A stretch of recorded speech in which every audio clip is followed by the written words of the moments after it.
वाचालं पंगुं लंघयते गिरिं यत्कृपातमहं वन्दे परमानन्दमाधवम्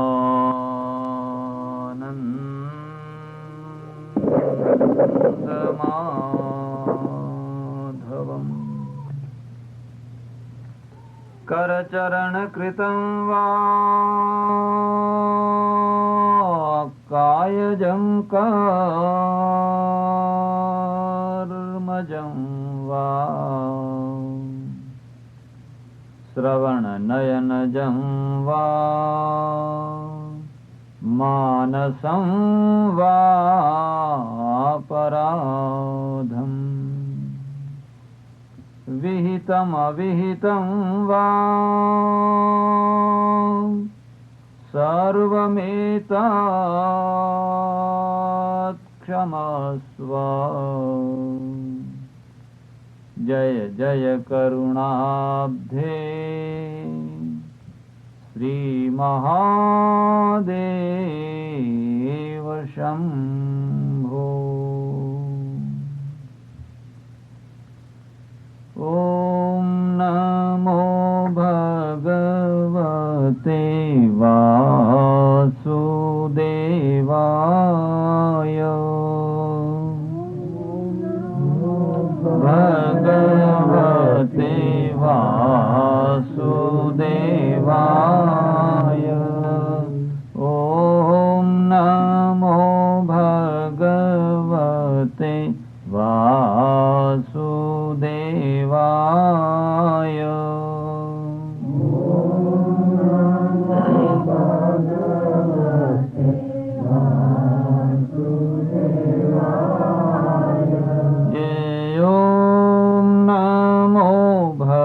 भगवते वासुदेवाय।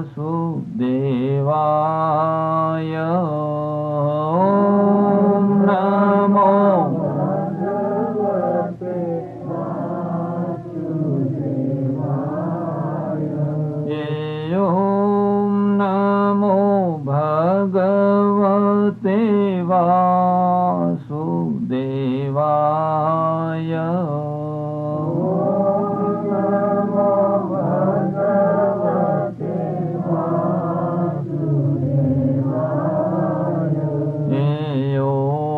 नमो भगवते वासुदेवाय। वासुदेवाय।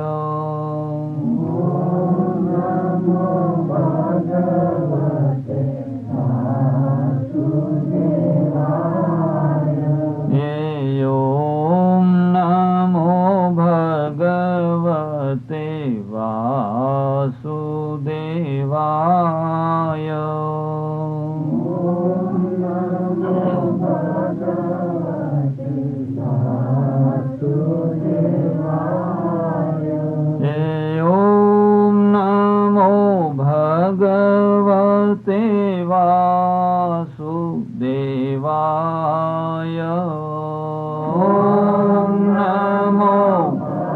भगवते वासुदेवाय। नमो भगवते वासुदेवाय।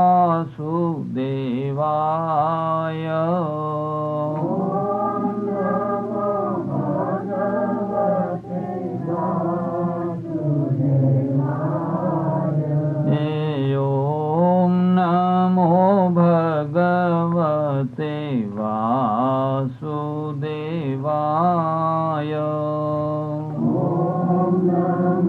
भगवते वासुदेवाय। ॐ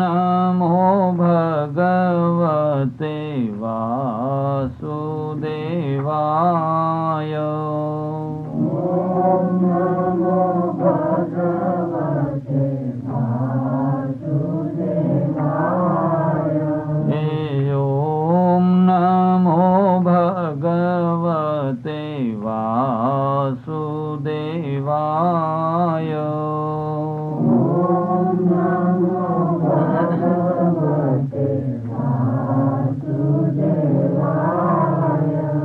कृष्ण कन्हैया लाल की। रामचंद्र भगवान की। उमापति महादेव की। पवन सुत हनुमान की। सनातन धर्म की। सद्गुरु देव की। गीता मात की। नमः पार्वती पते हर हर महादेव हर। आदरणीय भाई श्री नवीन भाई, माताएं, बहनें और धर्माभिलाषी सज्जनगण, भगवत गीता के बारे में कुछ प्रसंग कल भी चला था और भगवत गीता के बारे में ही आज भी कुछ, जैसा परमेश्वर कुछ प्रेरणा करेगा उस प्रकार से कुछ कहना चाहते हैं।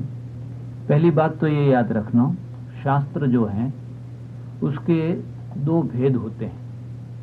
एक व्यक्ति के लिए लिखा गया शास्त्र और दूसरा व्यक्ति और समष्टि दोनों के लिए लिखा गया शास्त्र। जो व्यक्ति के लिए लिखा गया शास्त्र है वह व्यक्ति का तो विकास कर सकता है, करा सकता है, लेकिन समष्टि के बारे में उसके हाथ बहुत बौने हो जाते हैं, बहुत छोटे हो जाते हैं। लेकिन कोई शास्त्र ऐसा भी होता है जो व्यक्ति के लिए भी लिखा गया है और समष्टि के लिए भी लिखा गया है। समष्टि का मतलब समझे आप? ऐसा होता है, कभी तो गुजराती ही नहीं समझते हैं, तो गुजराती में फिर हिंदी और हिंदी में फिर कठिन शब्द आ जाए तो लोग समझे कि क्या कर रहे हैं। समष्टि का मतलब होता है पूरा समाज, पूरा संसार। व्यष्टि और समष्टि। व्यष्टि माने थोड़ा ग्रुप, छोटा सा ग्रुप या एक व्यक्ति, और समष्टि माने सब आ गए उसमें। तो भगवत गीता जो है वह व्यक्ति के लिए भी है और समष्टि के लिए भी है। ऐसा नहीं है कि केवल व्यक्ति के लिए ही है।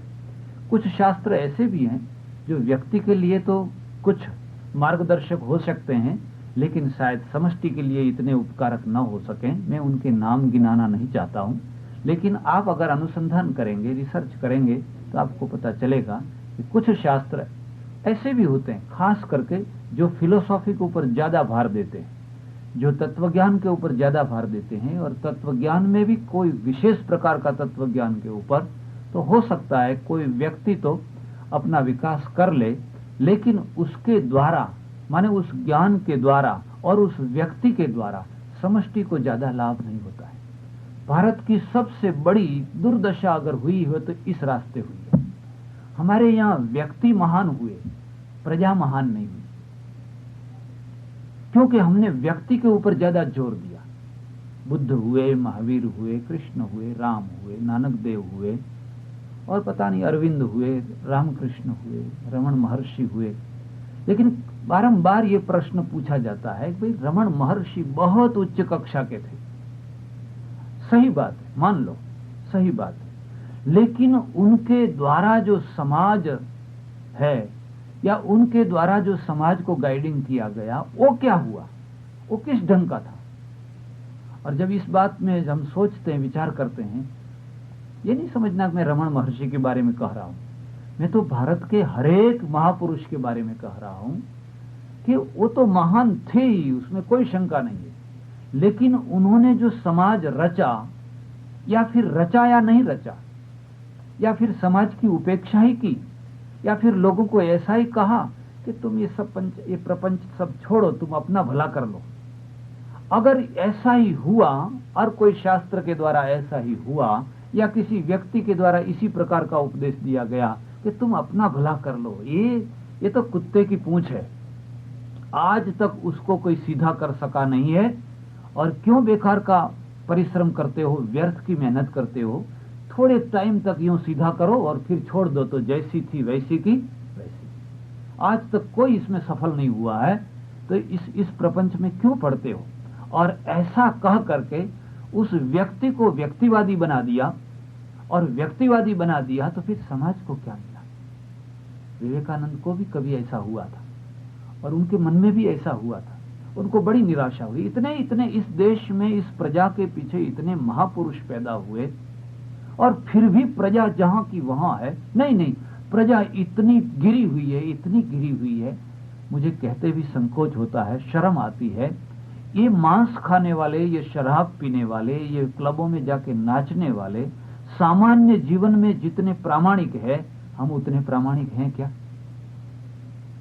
मैं एक सज्जन के यहाँ भोजन करने गया, तो कोई बात चल पड़ी, कोई मंदिर की बात चल पड़ी। उन्होंने मुझे कहा, महाराज मैं 40 बरस से मंदिर में जाता हूं, लेकिन आज तक कभी मेरा जूता नहीं चुराया, आज तक कभी जूता नहीं चुराया। क्योंकि हमारे यहाँ तो मंदिर में जाने से, भक्ति योग करने से पहले जूता योग करना पड़ता है, कहीं हमारा जूता कोई ना ले जाए, तो पहले उसका ध्यान रखना पड़ता है।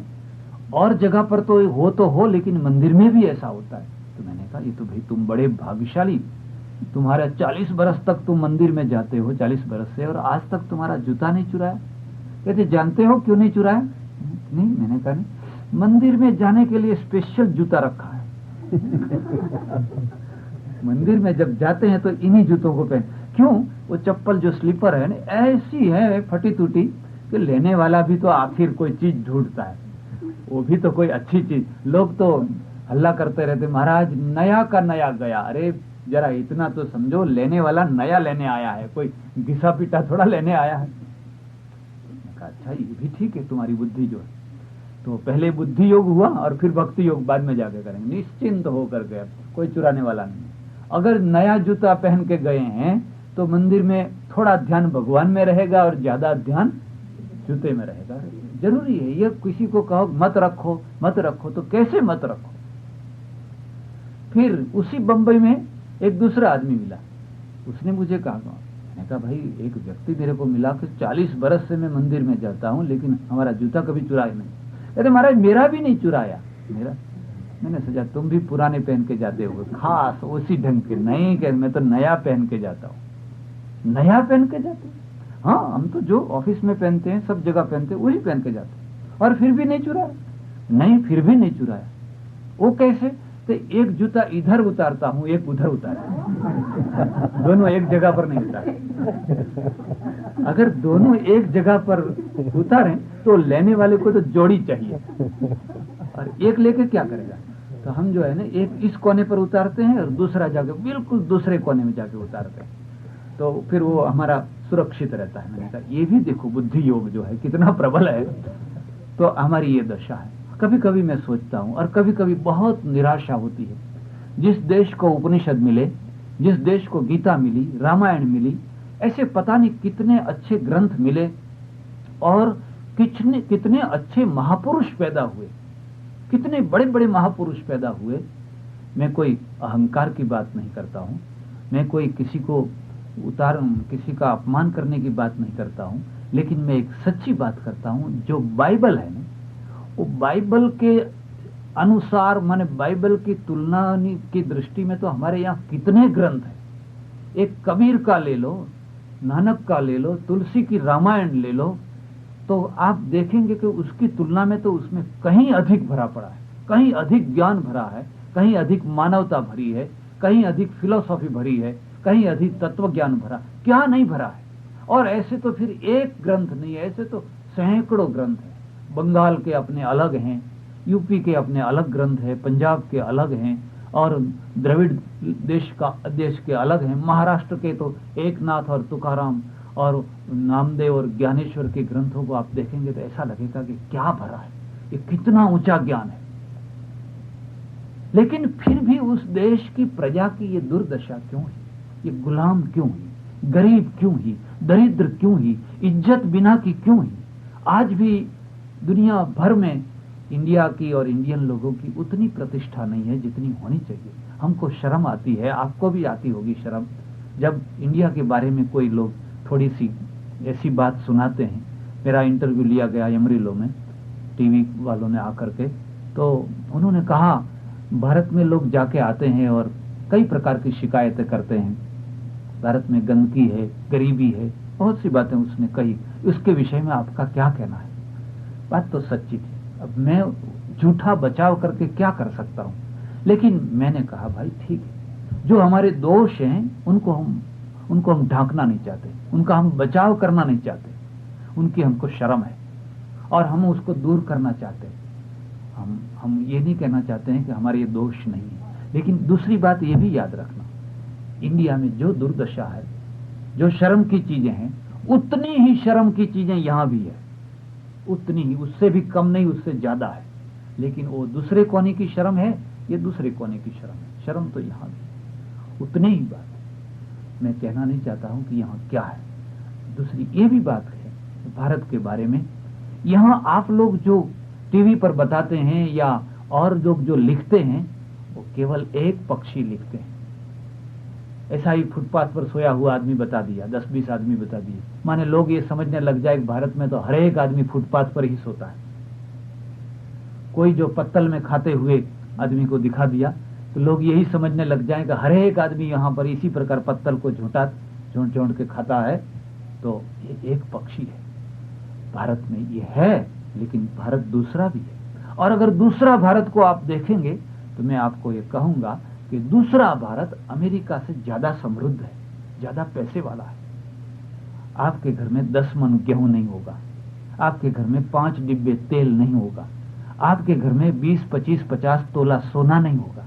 लेकिन हमारे यहाँ जाकर के देखिए, सामान्य जो मध्यम वर्ग का आदमी है, और बहुत ऊंचे उनकी तो बात ही जाने दीजिए, उसके घर में भी 10-20 मन गेहूं पड़ा होता है, उसके घर में भी पूरे बरस तक का चावल पड़ा होता है, 5 टीन तेल के पड़े होते हैं, और 10-20 तोला सोना उसके घर में रहता है।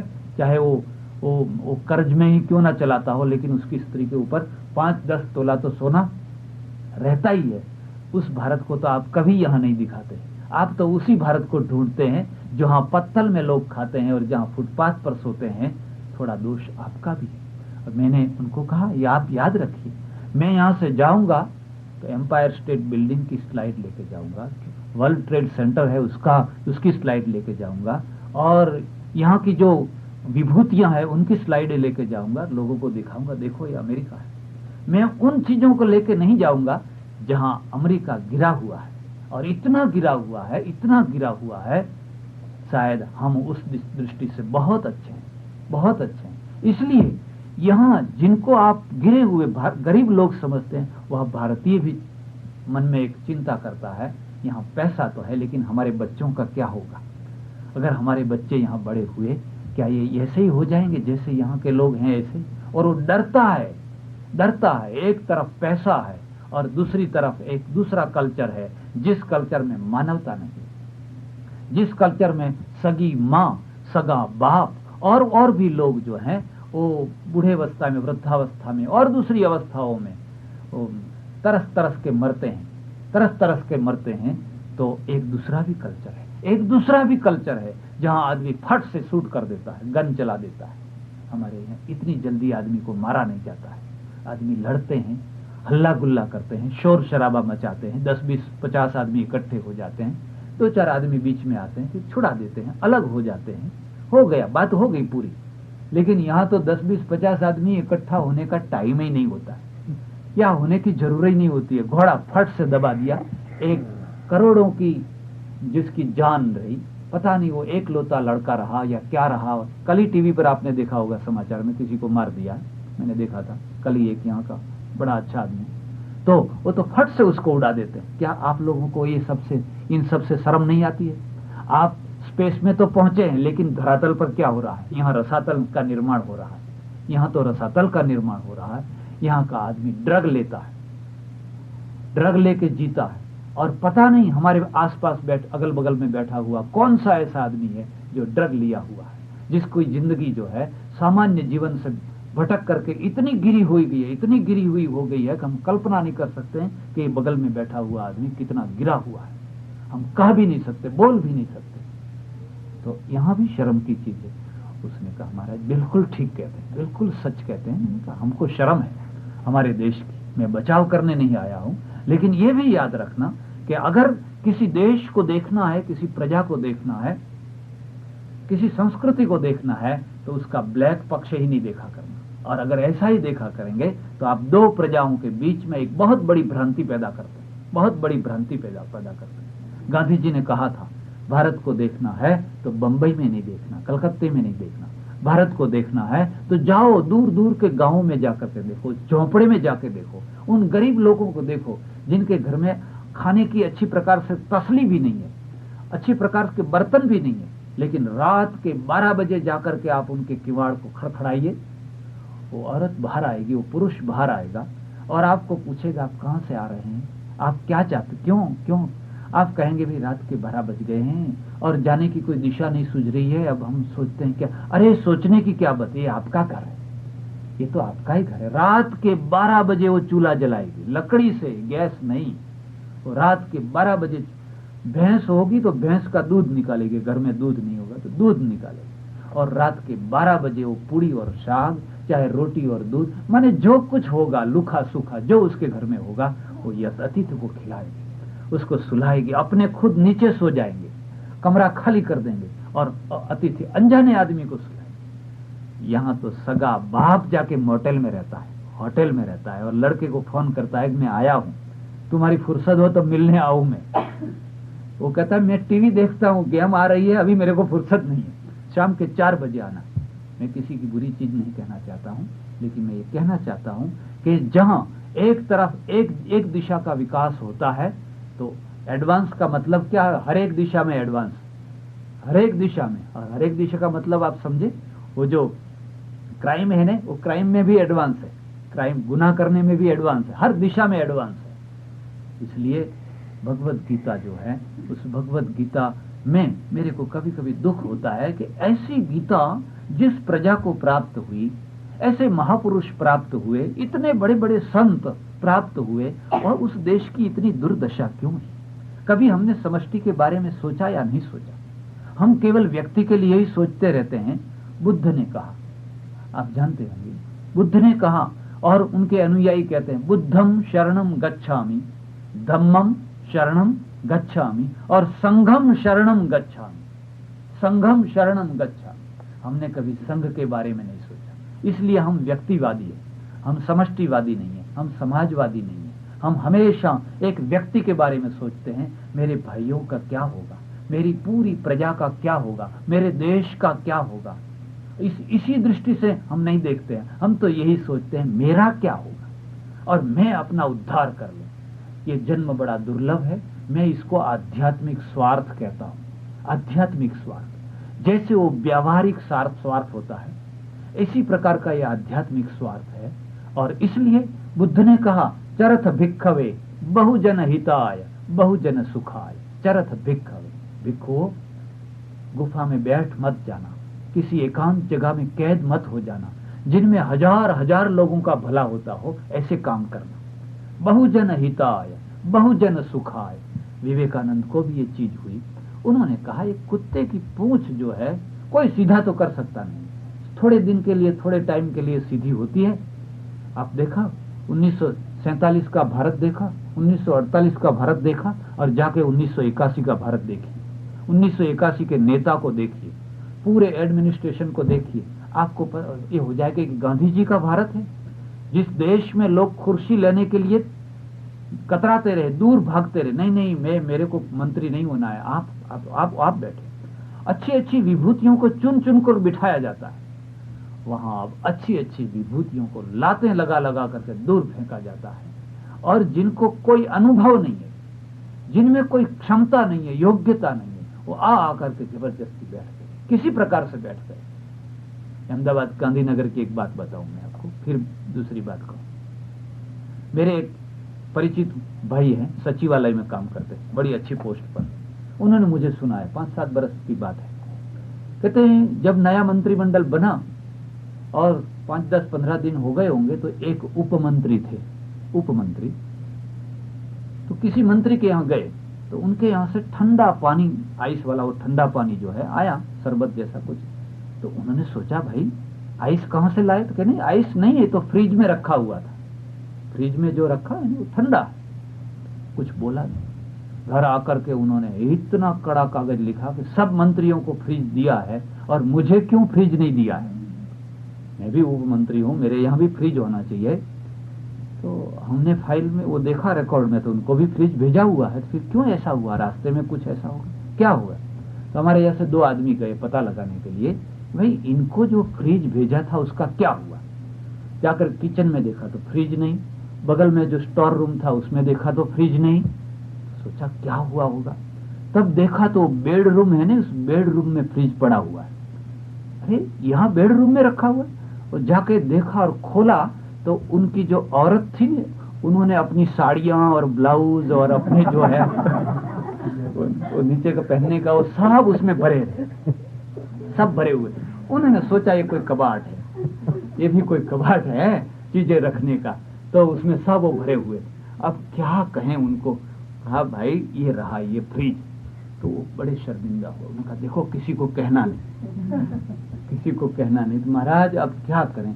अब ये मंत्री हुए हैं, इनको क्या पता कि दुनिया कहाँ चल रही है और क्या करना चाहिए और कैसा करना चाहिए।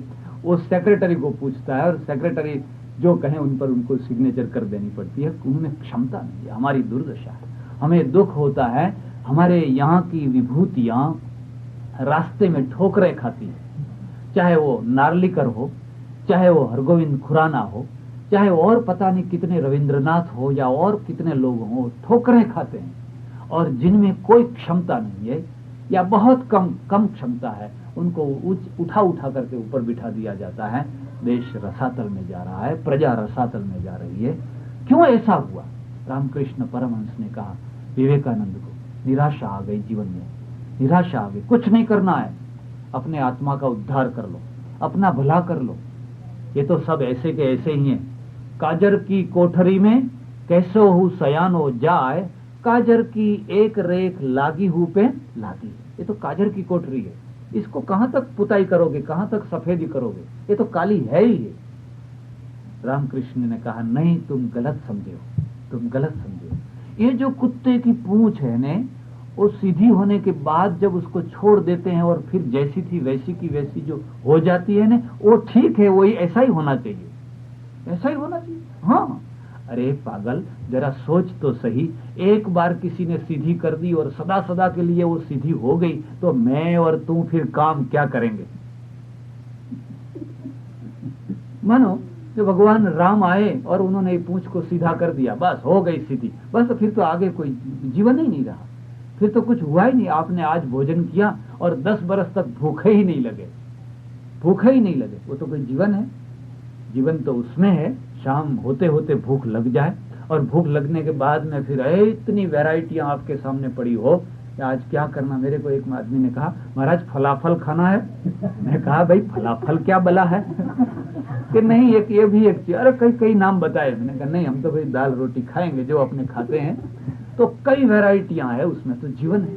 इसलिए उन्होंने कहा नहीं नरेंद्र, पूंछ जो टेढ़ी हो जाती है वो ठीक ही होती है। पूंछ जो है, क्यों? कि आगे आने वाले लोगों को काम मिले, और काम में तो जीवन है, जीवन तो प्रश्न में है, जीवन जो है समाधान में नहीं है। समाधान में तो सिद्धि है, और सिद्धि जीवन नहीं है, सिद्धि तो भोग है। सिद्धि तो ऐसी पराकाष्ठा है, बस पेंशन मिल गया, आप बैठे बैठे खाया करो, वह सिद्धि है। जीवन तो साधना में, जहां आप झूमते हैं, माने लड़ते हैं, संघर्ष करते हैं, एक एक चीज से संघर्ष करते हैं, चाहे वो व्यावहारिक हो चाहे आध्यात्मिक हो, वहां जीवन है। फिर कोई संघर्ष ही नहीं रहा, और संघर्ष ही नहीं रहा, उसका नाम कोई जीवन थोड़ा है। इसलिए देख, मैं अपना वेदांत तुझे सुनाता हूं। आज तक जिन लोगों ने वेदांत सुनाया, उस वेदांत में और मैं जो तुम्हें वेदांत सुनाना चाहता हूं, उसमें एक बहुत बड़ा अंतर है। आज तक लोगों ने यही कहा ये आत्मा मरता नहीं है, जीता नहीं, जलता नहीं है, उसका पुनर्जन्म भी नहीं है, फलाना भी नहीं है, फलाना भी है, तो नित्य शुद्ध बुद्ध, बहुत बातें कही। मैं ऐसा नहीं कहना चाहता। मैं तुम्हें एक कहता हूं, जाओ, कोई अगर भूखा आदमी हो और भूख से तड़पता हो, उसकी आंतों में कुमलाहट होती हो, तुम्हारे पड़ोस में रहता हो, तुम्हारे पास में दूर रहता हो, और तुम्हारे घर में घी की बरनियां भरी पड़ी हो, कोठियां भरी पड़ी हो, अनाज की, वस्त्रों के बक्से भरे पड़े हो, जाओ, उठ करके जाओ, उसको भोजन करा दो। ये बड़ा यज्ञ है, यही यज्ञ है, भूखे को भोजन करा दो। और कोई बीमार है, तड़प रहा है। हम जब बीमार होते हैं, थोड़ा सा मत्था दुखता है तो भी उस दिन सारा दिन खराब हो जाता है। कोई आदमी बीमार है और जाओ उसको जाकर मलहम पट्टी लगाओ, उसको दवाई करो, उसको ठीक करो। ये मेरा वेदांत है। अगर कोई आदमी अज्ञानी है, मिसअंडरस्टैंड हुआ है, भ्रांति में पड़ा हुआ है, उसको ज्ञान दो, उसको जाके नॉलेज दो। बस ये 3 में मेरा वेदांत है। रामकृष्ण ने, एक अनपढ़ आदमी ने कहा, पढ़े लिखे ने नहीं, एक अनपढ़ ने। जो अनपढ़ था वो सबसे पढ़ा लिखा था, सबसे ज्यादा पढ़ा लिखा था। और वो किसको पढ़ाता था? जो पढ़े लिखे लोग हैं उनको पढ़ाता था। एक अनपढ़ आदमी पढ़े लिखे लोगों को पढ़ाता था, और पढ़े लिखे लोग जो हैं उनसे पढ़ते रहे अहोभाव लेकर के, कितनी बड़ी श्रद्धा लेकर के। और उसका परिणाम ये हुआ, हमारी संन्यास परंपरा में एक बहुत बड़ा पहला मोड़ आया। बुद्ध के बाद में एक पहला मोड़ आया जिसमें 142 मिशनरी, यहाँ क्रिश्चियन लोगों ने मिशनरी बनाई, दूर दूर नागालैंड में, इम्फाल में, मिजोरम में, झारखंड में, दूर दूर पहाड़ियों में, जहां मलेरिया है, जहां बिच्छू है, जहां नाग है, जहां रहा नहीं सकता है, वहां यहाँ की ननसे आती है, यहाँ के पादरी आते हैं, घर घर में घूम करके दवाई देते हैं, कपड़ा देते हैं, अनाज देते हैं। और हम लोग तो अपनी व्यक्ति की बात करते हैं। ये आत्मा मरता भी नहीं है, अरे मरता नहीं है, लेकिन ये समाज क्या हो रहा है। इसलिए मैं आपको कहता हूं, शास्त्र जो है वो शास्त्र द्विमुखी होना चाहिए। द्विमुखी, एक तरफ तो व्यक्ति का उद्धार करने वाला हो और दूसरी तरफ समाज का भी उद्धार करने वाला हो, समाज को भी उसको फिक्र हो। ऐसा नहीं समाज की उपेक्षा करे। भगवत गीता एक तरफ अर्जुन का शास्त्र है, दूसरी तरफ पूरे विश्व का शास्त्र है। एक तरफ अर्जुन के प्रश्नों का समाधान है तो दूसरी तरफ हर एक व्यक्ति का समाधान है, क्योंकि वो समाज को लेकर चलता है। आप जानते हैं, अर्जुन का प्रश्न तो संन्यास लेने में पूरा हो जाता रहा, लेकिन अर्जुन का प्रश्न जहां पूरा होता था वहां पूरे समाज का प्रश्न बिगड़ जाता रहा। पूरे समाज का प्रश्न जो है, पूरा समाज डावाडोल हो जाता था। इसलिए व्यक्ति के प्रश्न को महत्व देना या पूरे समाज के प्रश्न को महत्व देना। अगर कृष्ण ने ये कहा होता कि ठीक है भाई, संन्यास लेना हो तो ले लो, तुम्हारी इच्छा है, ये बहुत बड़ा रक्तपात बच जाएगा, तो एक व्यक्ति का तो शायद समाधान हो जाता, लेकिन पूरे समाज का क्या होता? पूरे समाज की क्या दुर्दशा। पता नहीं कितनी द्रौपदियां जिनके बाल खींचे जाते, जिनके वस्त्र खींचे जाते, और पता नहीं क्या क्या हो जाता। सोचिए, कभी आपका बड़ा जनरल, आपका बड़ा सेनापति बिल्कुल युद्ध के समय में कह दे कि बस मेरा इस्तीफा ले लो, मैं इतना बड़ा युद्ध करना नहीं चाहता हूं, अब तक मैं रहा तो रहा, पगार वेतन लेता रहा, लेकिन बिल्कुल युद्ध के पहले दिन ऐसा कह दे, भाई आप दूसरे आदमी को ढूंढ लेना, मैं इस्तीफा देता हूं। देश जाकर के उसको मालाएं पहनाएगा, हम और आप जाकर के उसको फूल मालाएं पहनाएंगे, क्या करेंगे? उसको मार्शल लॉ में शूट आउट कर देंगे। मार्शल लॉ में इतना बड़ा देशद्रोह, जिस क्षण के लिए, जिस टाइम के लिए तुम वर्षों से वेतन लेते रहे हो, जब वही टाइम आया तब आपने कह दिया हम इस्तीफा दे देते। इसलिए भगवत गीता एक व्यक्ति का ग्रंथ है, साथ साथ में वो पूरी समष्टि का भी प्रश्न है। इसलिए समष्टि के प्रश्न का आधार क्या है, यहां से मैं बात शुरू करना चाहता हूं। भगवत गीता ने 3 मुख्य मार्ग बना दिए, 3 मुख्य मार्ग। उसमें जो सबसे पहला मार्ग है वो समाज का मार्ग है, समष्टि का मार्ग है। किसी प्रजा को मार डालना हो, किसी प्रजा को बिना तोप से, बिना बंदूक से, बिना युद्ध से, लड़ाई से, तो बस और कुछ नहीं करना, उसको निर्माल्य बना देना, उसको आलसी बना देना, उसको प्रमादी बना देना, उसको कर्म विमुख बना देना। भगवत गीता ने उसको पलायनवाद कहा है। चाहे वो प्रारब्ध के द्वारा, चाहे वो भगवान के द्वारा, चाहे वो हाईली फिलोसॉफी के द्वारा, माने किसी न किसी के द्वारा वो कर्म को छोड़ बैठे, बस कर्म को छोड़ बैठे, वो प्रजा अपने आप विनष्ट हो जाए। आपने जापान को देखा, जर्मनी को देखा, दूसरे विश्व युद्ध में वो दोनों तबाह हो गए। जापान की इतनी दुर्दशा हुई, जर्मनी की इतनी दुर्दशा हुई, जिन लोगों ने देखा वो कहते हैं कि अब ऐसा लगेगा कि सदियों के बाद भी ये उठ खड़ा नहीं हो सकेगा। लेकिन तोप से तो आपने मकान तोड़ दिए, तोप के द्वारा आपने फैक्ट्रियां तोड़ दी, लेकिन तोप के द्वारा व्यक्ति का माइंड नहीं तोड़ा जाता है, व्यक्ति का मॉरल नहीं तोड़ा जाता है। और मॉरल नहीं टूटता है, सिद्धांत नहीं टूटते हैं, तो जापान फिर खड़ा हुआ, जर्मनी फिर खड़ा हो गया, इतने जोर से खड़ा हुआ, आज अमेरिका उसके आगे पीछे पड़ रहा है। अमेरिका को पीछे पड़ना है, जहां देखो वहां made in Japan, made in Japan, made in Japan. कोई कल्पना नहीं कर सकता है कुछ वर्षों के पहले उसकी इतनी दुर्दशा।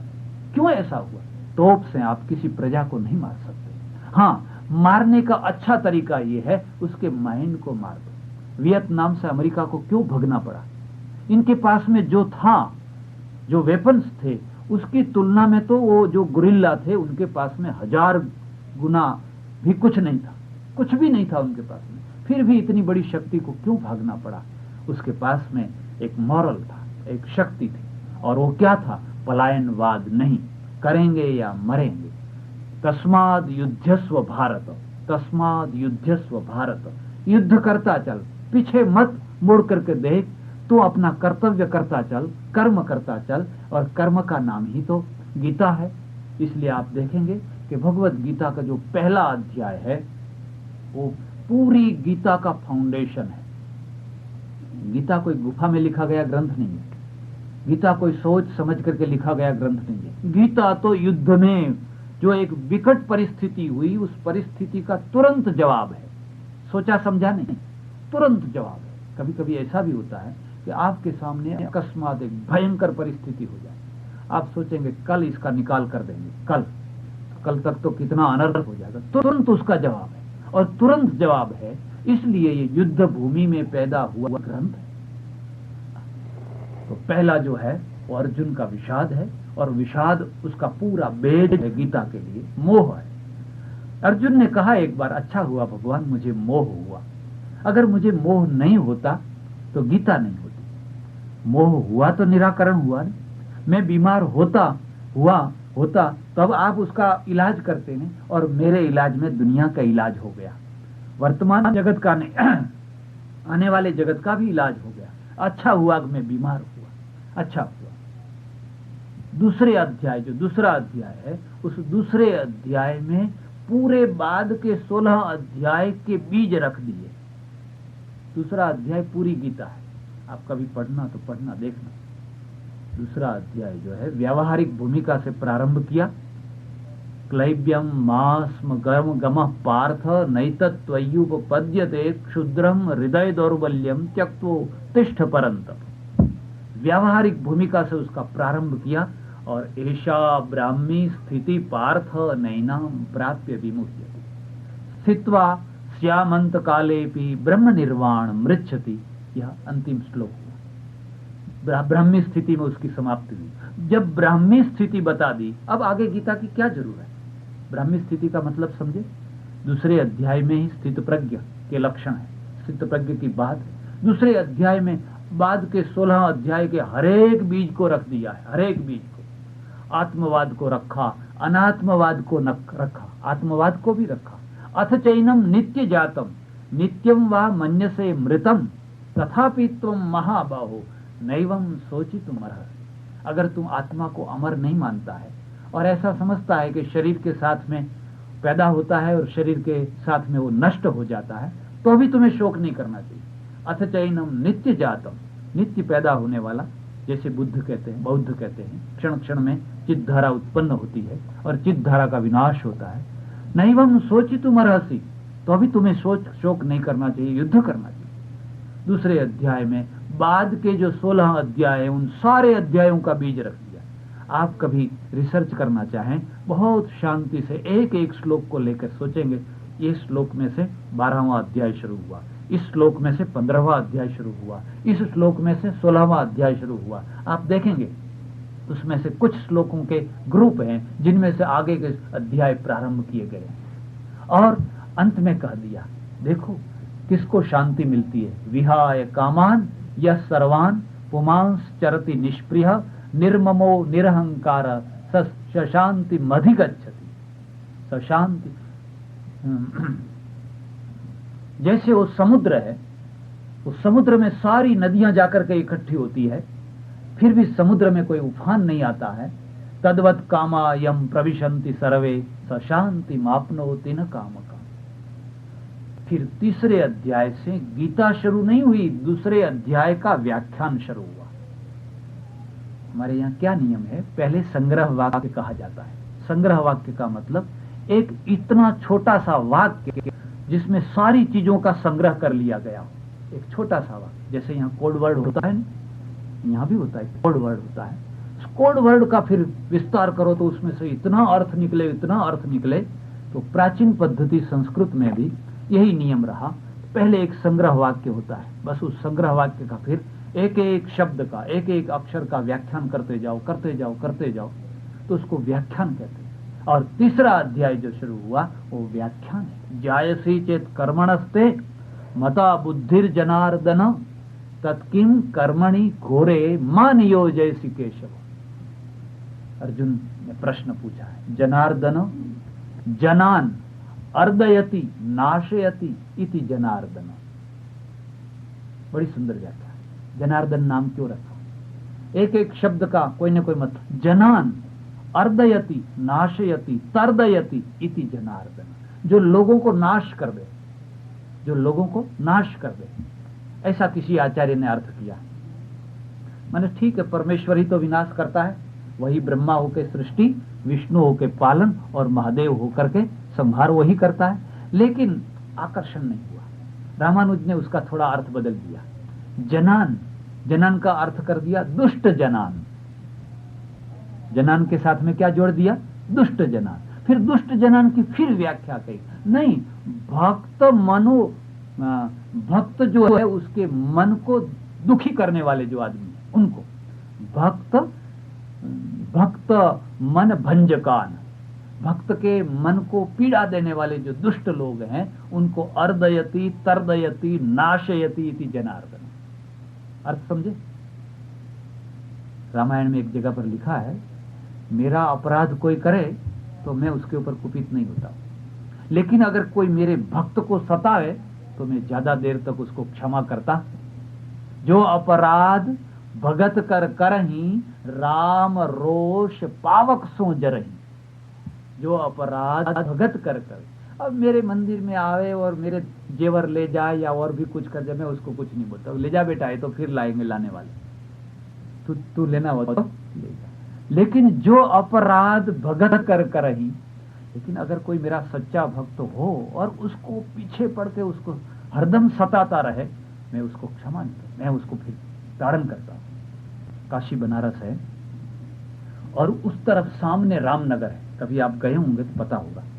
बनारस है, उसके सामने गंगा जी के उस पार रामनगर है, लाल बहादुर शास्त्री का गांव, लाल बहादुर शास्त्री का गांव। तो ये दशहरा के दिन में नवरात्रि में वहां रामलीला होती है। राजा खुद देखने आते हैं हाथी पर बैठ करके। रामनगर की रामलीला जो है ना बड़ी प्रसिद्ध है। तो इस तरफ से नौकाएं भर भर के उधर लोग जाते हैं देखने के लिए। और एक नाव पूरी भर चुकी थी, पूरी क्या भर चुकी थी, उसकी जो कैपेसिटी है उससे तो दुगने तीन गुने आदमी भर दिए थे। भरे जाते हैं, बस में भरे जाते हैं, ट्रेन में भरे जाते हैं, चाहे हमने और कोई विकास किया हो चाहे ना किया हो। तो पूरा भरा हुआ था इसे। इतने में एक पुलिस वाला आ गया, एक पुलिस वाला आ गया।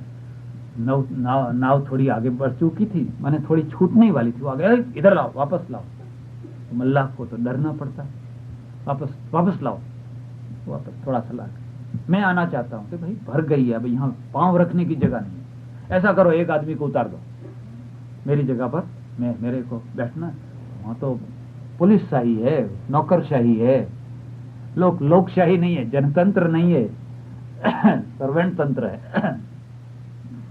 तो उसने कहा भाई किसको उतारूं मैं? नहीं, किसको उतारूं मैं? नहीं, किसी एक को उतार दो। अब लोग जब देखा उन्होंने उतारने के लिए, चारों तरफ देखा, सब हट्टे कट्टे मुस्टंड बैठे हुए थे। तो एक साधु बैठा रहा, दुबला पतला ऐसा बेचारा गरीब आदमी, बुढ़ा सा बैठा था। उन्होंने कहा इसका कोई पक्ष भी लेने वाला नहीं है और ये तो है ही है। ओ महाराज, तुमको क्या काम है? तुम्हारी कौन सी बारात चली जा रही है? चलो उतरो नीचे। तो है सामान्य रूप से है, रुआब किस पर चलता है? दुर्बल के ऊपर रुआब चलता है। शक्ति नहीं, रुआब अलग चीज है। दुर्बल के ऊपर रुआब चलता है। और भगवान किसका है? दुर्बल के। बलराम, दुर्बल के बलराम। लेकिन शर्त यह है, दुर्बल आदमी परमेश्वर के आगे दुर्बल होवे, दीन होवे, उसके मन में अगर प्रतिक्रिया हो, प्रतिरोष है, तो भगवान नहीं आता है। वो कहे प्रभु तुम हो, मेरे तो तुम्हारे सिवा और कोई नहीं है, और कोई नहीं। ये दांत जो है ना बड़े कड़े है ना, पत्थर जैसे कठोर है, और फिर एक नहीं है 32 है, 2 नहीं 4 नहीं 32, और 32 भी इधर उधर बिखरे हुए नहीं है, एक साथ में एक संप होकर, एकजुट होकर रहे हुए हैं। और जीभ अकेली है, बेचारी कोमल, दुर्बल और अकेली, और स्त्री जाति। और दांत जो है ना, और जीने की शक्ति है, तभी तो ये चींटियां जीती है, नहीं तो चींटियां क्यों जीती? ये जो छोटे छोटे प्राणी है, खरगोश हैं, हिरण है, क्यों जीवित है? क्योंकि उनको भी जीवन की शक्ति देती। वो साधु महात्मा थे जो नाव में बैठे हुए थे, पुलिस वाले की नजर भी उनके ऊपर पड़ी, और उन मल्लाह जो था ना, उनकी नजर भी उनके ऊपर पड़ी। तो महाराज उठो, चलो, तुमको क्या जल्दी है, जाओ उतर जाओ, फिर आना, दूसरी में आना। तो महाराज भी कुछ ऐसे थे, मैं कहा भाई रामलीला देखने की इच्छा है, मेरे को मत उतारो बाबा, मैं तो पहले से आके बैठा हुआ हूं। तो पुलिस वाला जो है ना, तब तक तो अंदर आ गया था, धड़ाम से एक चाटा लगा दिया। कहते हैं उतर जाओ उतर जाओ उतर जाओ, उतरते नहीं हो। तो उसको जो चाटा मारा ने, तो उन्होंने सामने कुछ नहीं कहा, लेकिन कुछ नहीं कहा तो अगल बगल जो लोग बैठे हुए थे ना, उनके दिल में थोड़ा सा दुख हुआ। उन्होंने कहा क्यों मारते हो, जाओ, नहीं उतरते। पक्ष ले लिया उनका, दूसरे लोगों ने उनको साथ दे दिया। मल्लाह ने देखा बाजी बिगड़ रही है, तो उन्होंने कहा चलो भाई, अब तुम भी खड़े रहो, वो भी बैठे रहेंगे, किसी को उतारना नहीं, चलो चलो बैठे।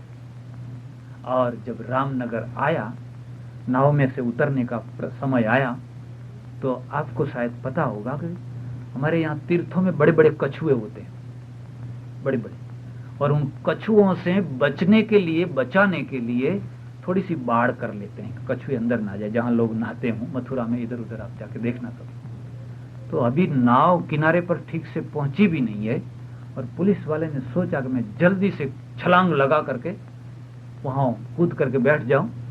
तो उसने आकर के जोर से, इतने जोर से छलांग लगाई, तो लगाते समय पांव थोड़ा पीछा खिसल गया, तो गणित जो है ना वो थोड़ा गलत हो गया। वो जाकर के एक इतना बल्लम जैसा जो रोड रहा, भाला रहा, बल्लम जैसा, उसके ऊपर जाकर गिरा, बिल्कुल ठीक उसके ऊपर जाकर गिरा, और इतना घुस गया उसके शरीर में, लो लो खून खून हो गया, चारों तरफ पानी में खून खून हो गया। जनार्दन जायसी चेत कर्मणस्ते मता बुद्धिर जनार्दन तत्किम कर्मणि घोरे मानियो जैसी केशव। इसलिए जनार्दन की व्याख्या की, जनान, दुष्ट जनान माने भक्त जन संतापकान, जो भक्तों को संताप देते, जो कोई सरलता से, सादे रूप से, नम्रता से, गरीबाई से जो जीवन व्यतीत करना चाहते हैं, उनके आकर के जो रुआब करते हैं, हर रोज रुआब करते हैं, जब देखो तब उनको सताते रहते हैं, उनको अर्दयति ताड़यति नाशयति इति जनार्दन। इसलिए जनार्दन शब्द, ये जनार्दन क्यों मुझे इस घोर कर्म में लगा रहे हैं? अगर सामान्य आप तो ये कह रहे हैं कि ज्ञान श्रेष्ठ है, बुद्धि श्रेष्ठ है, ज्ञान मार्ग श्रेष्ठ है, फिर इस कर्म में मुझे क्यों लगा रहे हैं? बस यहां से फिर कर्म का प्रारंभ हुआ, कर्म योग का प्रारंभ हुआ। कर्म योग, कर्म संन्यास योग, इस प्रकार से सांख्य योग के बाद में सारी छह अध्याय जिसको कहते हैं, पहले से छठे तक, यहां तक कर्म की व्याख्या हुई। 7वें से लेकर के 12वें तक भक्ति की व्याख्या हुई, और 13वें से लेकर के 18वें अध्याय तक ज्ञान की चर्चा हुई। ऐसा नहीं समझना कि उनमें दूसरी चर्चा है ही नहीं, लेकिन प्रधान रूप से उसकी चर्चा हुई। इसलिए भगवत गीता ने 3 भेद कर दिए। पहला भेद जो है वो तो समष्टि के लिए, व्यक्ति के लिए नहीं। व्यक्ति कर्म छोड़ना चाहता है, व्यक्ति जो है कर्म, और कर्म में भी कौन सा कर्म, जिस कर्म के साथ एक व्यक्ति का पेट नहीं जुड़ा हुआ है, एक कुटुंब का पेट नहीं जुड़ा हुआ है, लेकिन जिस व्यक्ति के साथ में पूरे समाज का भविष्य जुड़ा हुआ है, ऐसा कर्म छोड़ना चाहता है, और वो घोर कर्म है, भयंकर कर्म है। भगवत गीता कहती है नहीं, चाहे वो कुछ कितना भी भयंकर हो, कुछ भी हो, उस कर्म को तो, अगर वो कर्तव्य है तो उस कर्तव्य को तो करना ही पड़ेगा। भगवत गीता द्विधा में नहीं रखती है। अगर आप द्विधा में नहीं रहना चाहें, गीता के श्लोकों को देखिए, आगे लिख दिया, सहजम कर्म कौन्तेय सदोषमपि न त्यजेत सर्वारंभा ही दोषेण धूमे नाग्निरिवावृता। अर्जुन, अपना जो सहज कर्म है, सहज, अगर वो थोड़ा सा दूषित भी हो, थोड़े उसमें दोष भी हो, उसका त्याग नहीं करना चाहिए। क्यों?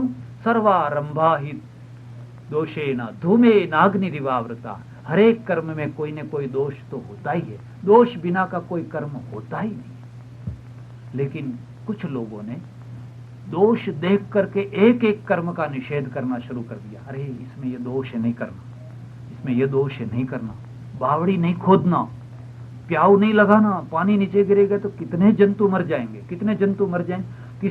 किसी पत्तल में किसी को रोटी नहीं खिलाना, रोटी खाएंगे और वो पत्तल फेंकेंगे, उसमें कीड़े पड़ेंगे, कितने जीवों की हिंसा। खेती नहीं करना, तुरंत एक डिफरेंस आ गया। भगवत गीता इस बारे में निश्चित है। एक बार एक जगह पर मैं प्रवचन करता रहा और एक बुढ़िया रोज सुनने आती रही, गांव देहात रहा। उन्होंने आकर कहा, महाराज प्रवचन सुन के तो ऐसा होने लगा, अब मैं भैंस जो रखी है उसको निकाल दूंगी। मैंने कहा क्यों? मैंने तो कभी ये कहा नहीं भैंस को निकाल देना। नहीं, लेकिन उस भैंस के लिए मुझे रोज घास लेने जाना पड़ता है, और घास कुदाली लेके खुरपा लेकर के जब जाती हूँ और यूं खुरपा लगाती हूँ तो कितनी चींटियां मर जाती हैं, कितने जंतु उसमें मर जाते हैं। एक पेट के लिए सब करने की क्या जरूरत है? मैंने कहा तब तुम गीता को समझी नहीं, तब तुम गीता को समझी नहीं। तुम चींटियां मारने जाती हो या घास लेने जाती हो? घास लेने, बस तो घास लिया करो और जितनी सावधानी रखे उतनी रखो, बाकी का विचार मत करो, बाकी का सोच। अगर बाकी का सोच करोगे तो सोचो तो सही, जब तुम पीसने बैठोगी या उसमें गेहूं में से कोई कीड़ा निकलेगा, चावल में से निकलेगा, तो क्या करोगी? उसको उठा के फेंक दोगी, और फेंक दोगी तो फिर वहां कहां उसका क्या होगा? सोचो, कुछ भी नहीं होगा, कुछ भी काम नहीं कर सकोगे। इसलिए भगवत गीता इस विषय में बहुत ही निश्चिंत है। वो कहती है जो अपना सहज काम है वो करते रहो, चाहे उसमें थोड़ा बहुत दोष भी हो। हाँ, उसमें गुण ज्यादा है यही देखने का। अगर दोष ही देखते रहोगे तुम्हारे से कुछ भी काम नहीं होगा। आपको शायद पता होगा 1962 में चाइना के साथ में युद्ध हुआ, थोड़ा मामूली युद्ध, 15-20 दिन का युद्ध। तोप नहीं, यानी उसमें टैंक नहीं चले, एरोप्लेन नहीं आए, केवल पहाड़ी तोपों का, पहाड़ी दर्रों में थोड़े बहुत छोटे छोटे युद्ध हुआ, इधर लद्दाख में, उधर नेपाल में। और इतनी बुरी तरह से देश हारा, इतनी बुरी तरह से हारा, माने हमारे को अगर स्वमान हो तो एक ढांकनी में किसी चुल्लू भर पानी में डूब मरे, इसी दुर्दशा हुई। मैं काशी में रहा और मुझे बड़ा दुख हुआ, बहुत ही दुख हुआ, देश की इतनी दुर्दशा क्यों हुई। खैर, उसको महीना, 2 महीना, 3 महीना हो चुका होगा और मैं काशी से दिल्ली जा रहा था। फ्री टायर जो स्लीपर है ना, उसमें बुकिंग किया, उसमें रिजर्वेशन किया था, सो गया। और जब कानपुर या लखनऊ आया तो सुबह हुई, आंख खुली, मैं उठ के बैठ गया और मैंने देखा कि उसमें बाकी के जो 5 हैं, उस 5 में से 3 मिलिट्री के आदमी हैं, 2 कोई और है, और हम सब एक ही बर्थ पर हैं, एक ही सीट पर हम तीनों बैठे हुए हैं। तो ठीक है, कुछ बात करना चाहते रहे, लेकिन अब बिना निमित्त से बात कैसे करें। उन्होंने क्या किया, वो जो लड़का घूमता रहता है, चाय साहब वाला, तो कहा 3 चाय लेना, 3 चाय लिया, दौड़ता हुआ चाय पिया। तो फिर पैसा देना नहीं चाहते, पैसा नहीं देना चाहते। ऐसा भी कई लोग होते हैं, ऐसे भी होते हैं। हाँ तो देना नहीं चाहते रहे। खैर ये तो रेलवे की बात रही, वो रोज का अपना एरिया हो तो बात दूसरी है। अच्छा, फिर ट्रेन फिर विसल लगाई और गाड़ी चलने लगी तो लड़का दौड़ता हुआ, कप रखा भी तो दे दिए, लेकिन पैसा सा, और 10 रुपए का चिल्लर निकालो, 10 उसके पास में कहीं 10 रुपए का चिल्लर लेके, और 10 रुपए का चिल्लर पहले दे दे तो वो भी गया। तो मैं समझ गया कि अभी गाड़ी की स्पीड बढ़ रही है और लड़का अभी रोने जैसा उसका मुंह हो गया। साहब पैसे दे दो, साहब पैसे दे दो, क्योंकि वो होटल वाला जो है ना वो तो इसका ही काट ले। मैंने देखा कि वो स्पीड तो बढ़ रही है और ये पैसे देने वाले नहीं है। मैंने जेब में हाथ डाला और 2 रुपए की नोट मेरे हाथ में आई। मैंने फट से उस लड़के को पकड़ा दी। मैंने कहा लो तुम्हारे पैसे ले जाओ। तो बहुत खुश हो गया। वो तो खुश होकर चला गया, लेकिन ये जो मिलिट्री वाले थे ना, उन्होंने मेरे तरफ देख के कहा स्वामी जी आपने क्यों पैसे दिए? मैंने कहा कोई बात नहीं, आपके पास में चिल्लर नहीं था, अब ले लेंगे आपसे। आपके पास में चिल्लर नहीं था, कोई बात नहीं, अब आपसे ले लेंगे। फिर बात शुरू हो गई हमारी। मैंने वो बात करने का एक मौका, फिर मैंने पूछा कि आप कहाँ से आ रहे हैं, किधर से आ रहे हैं?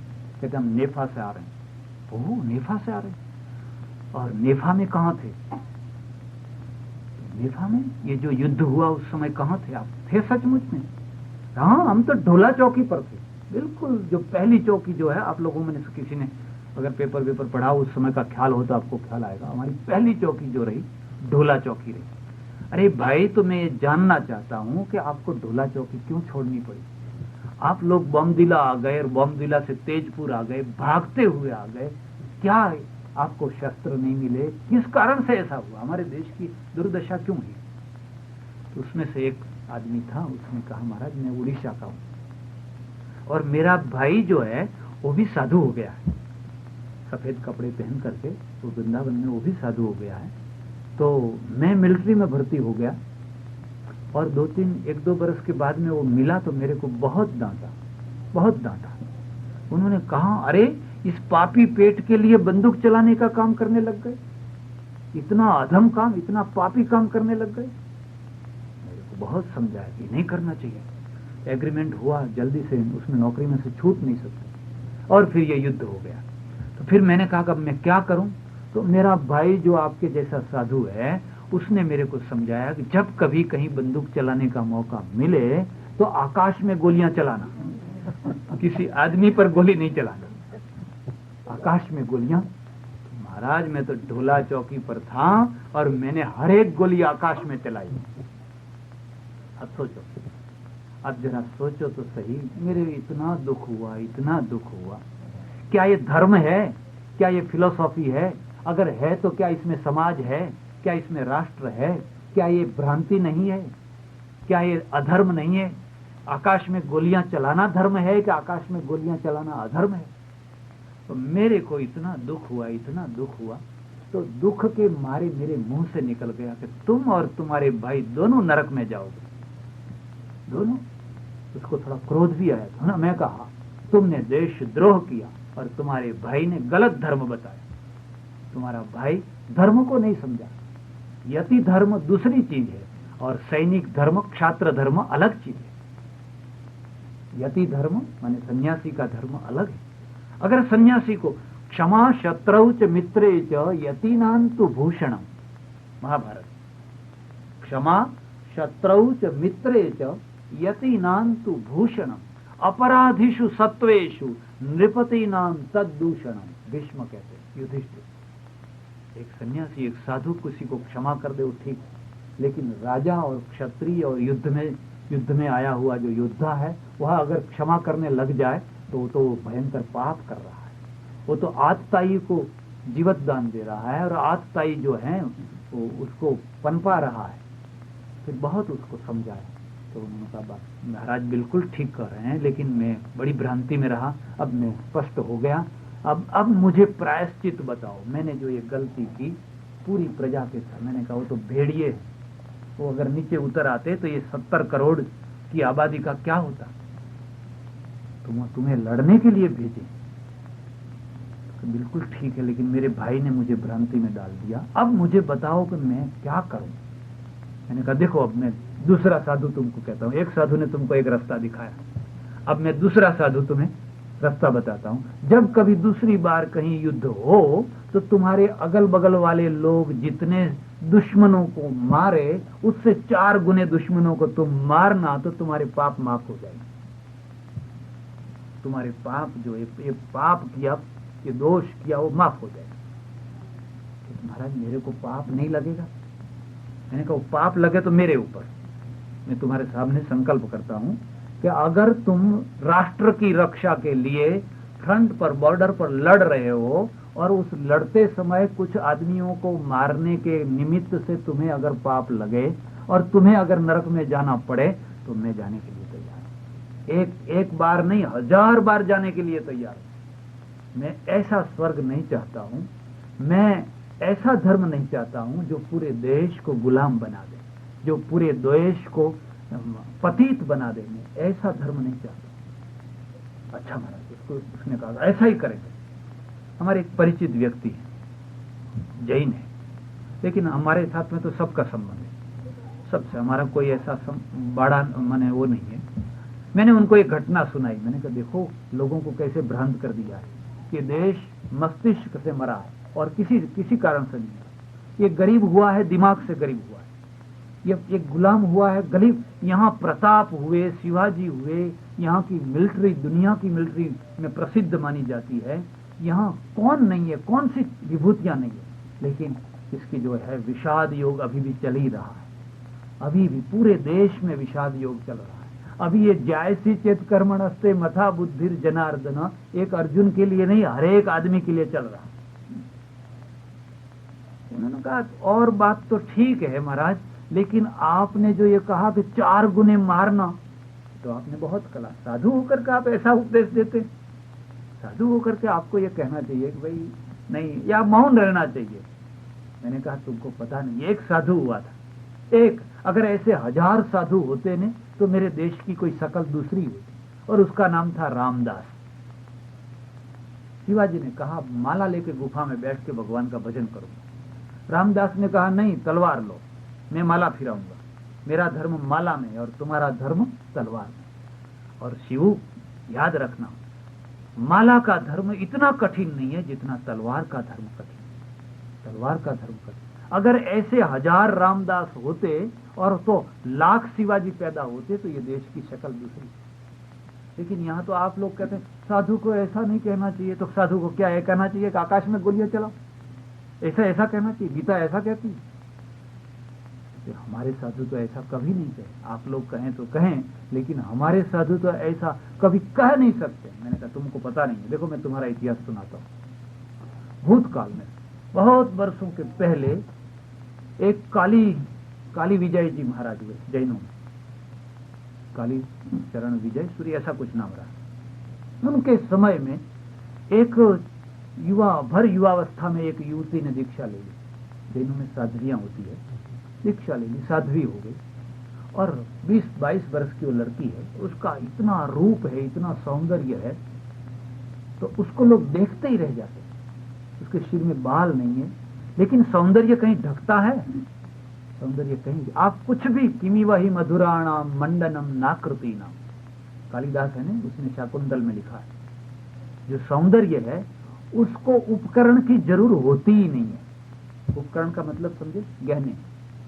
उपकरण का मतलब साथ में जो जुड़ते हैं, ये पहनो, यहाँ कुछ करो, यहाँ कुछ करो, उसको उपकरण कहते हैं। जो सौंदर्य है उसको उपकरण की जरूर होती ही नहीं है, और जो सौंदर्य नहीं है उसको भी जरूर नहीं होती, उसको भी जरूर नहीं होती है। किमिव हि मधुराणाम मंडनम नाकृतीनाम, जिनकी आकृति परमेश्वर ने ही ठीक बनाई है, वो चाहे यहाँ कोई पत्ता लगा लेगा तो अभी वो पत्ता भी उसका श्रृंगार बन जाएगा। यहाँ कोई उठा के एक डाली डाल देगा तो वो भी उसका श्रृंगार हो जाएगा। वो जो कुछ पहनेगा, जैसा कुछ पहनेगा, जिधर से भी पहनेगा, हर चीज उसका श्रृंगार बन जाएगा, क्योंकि वो खुद श्रृंगार है।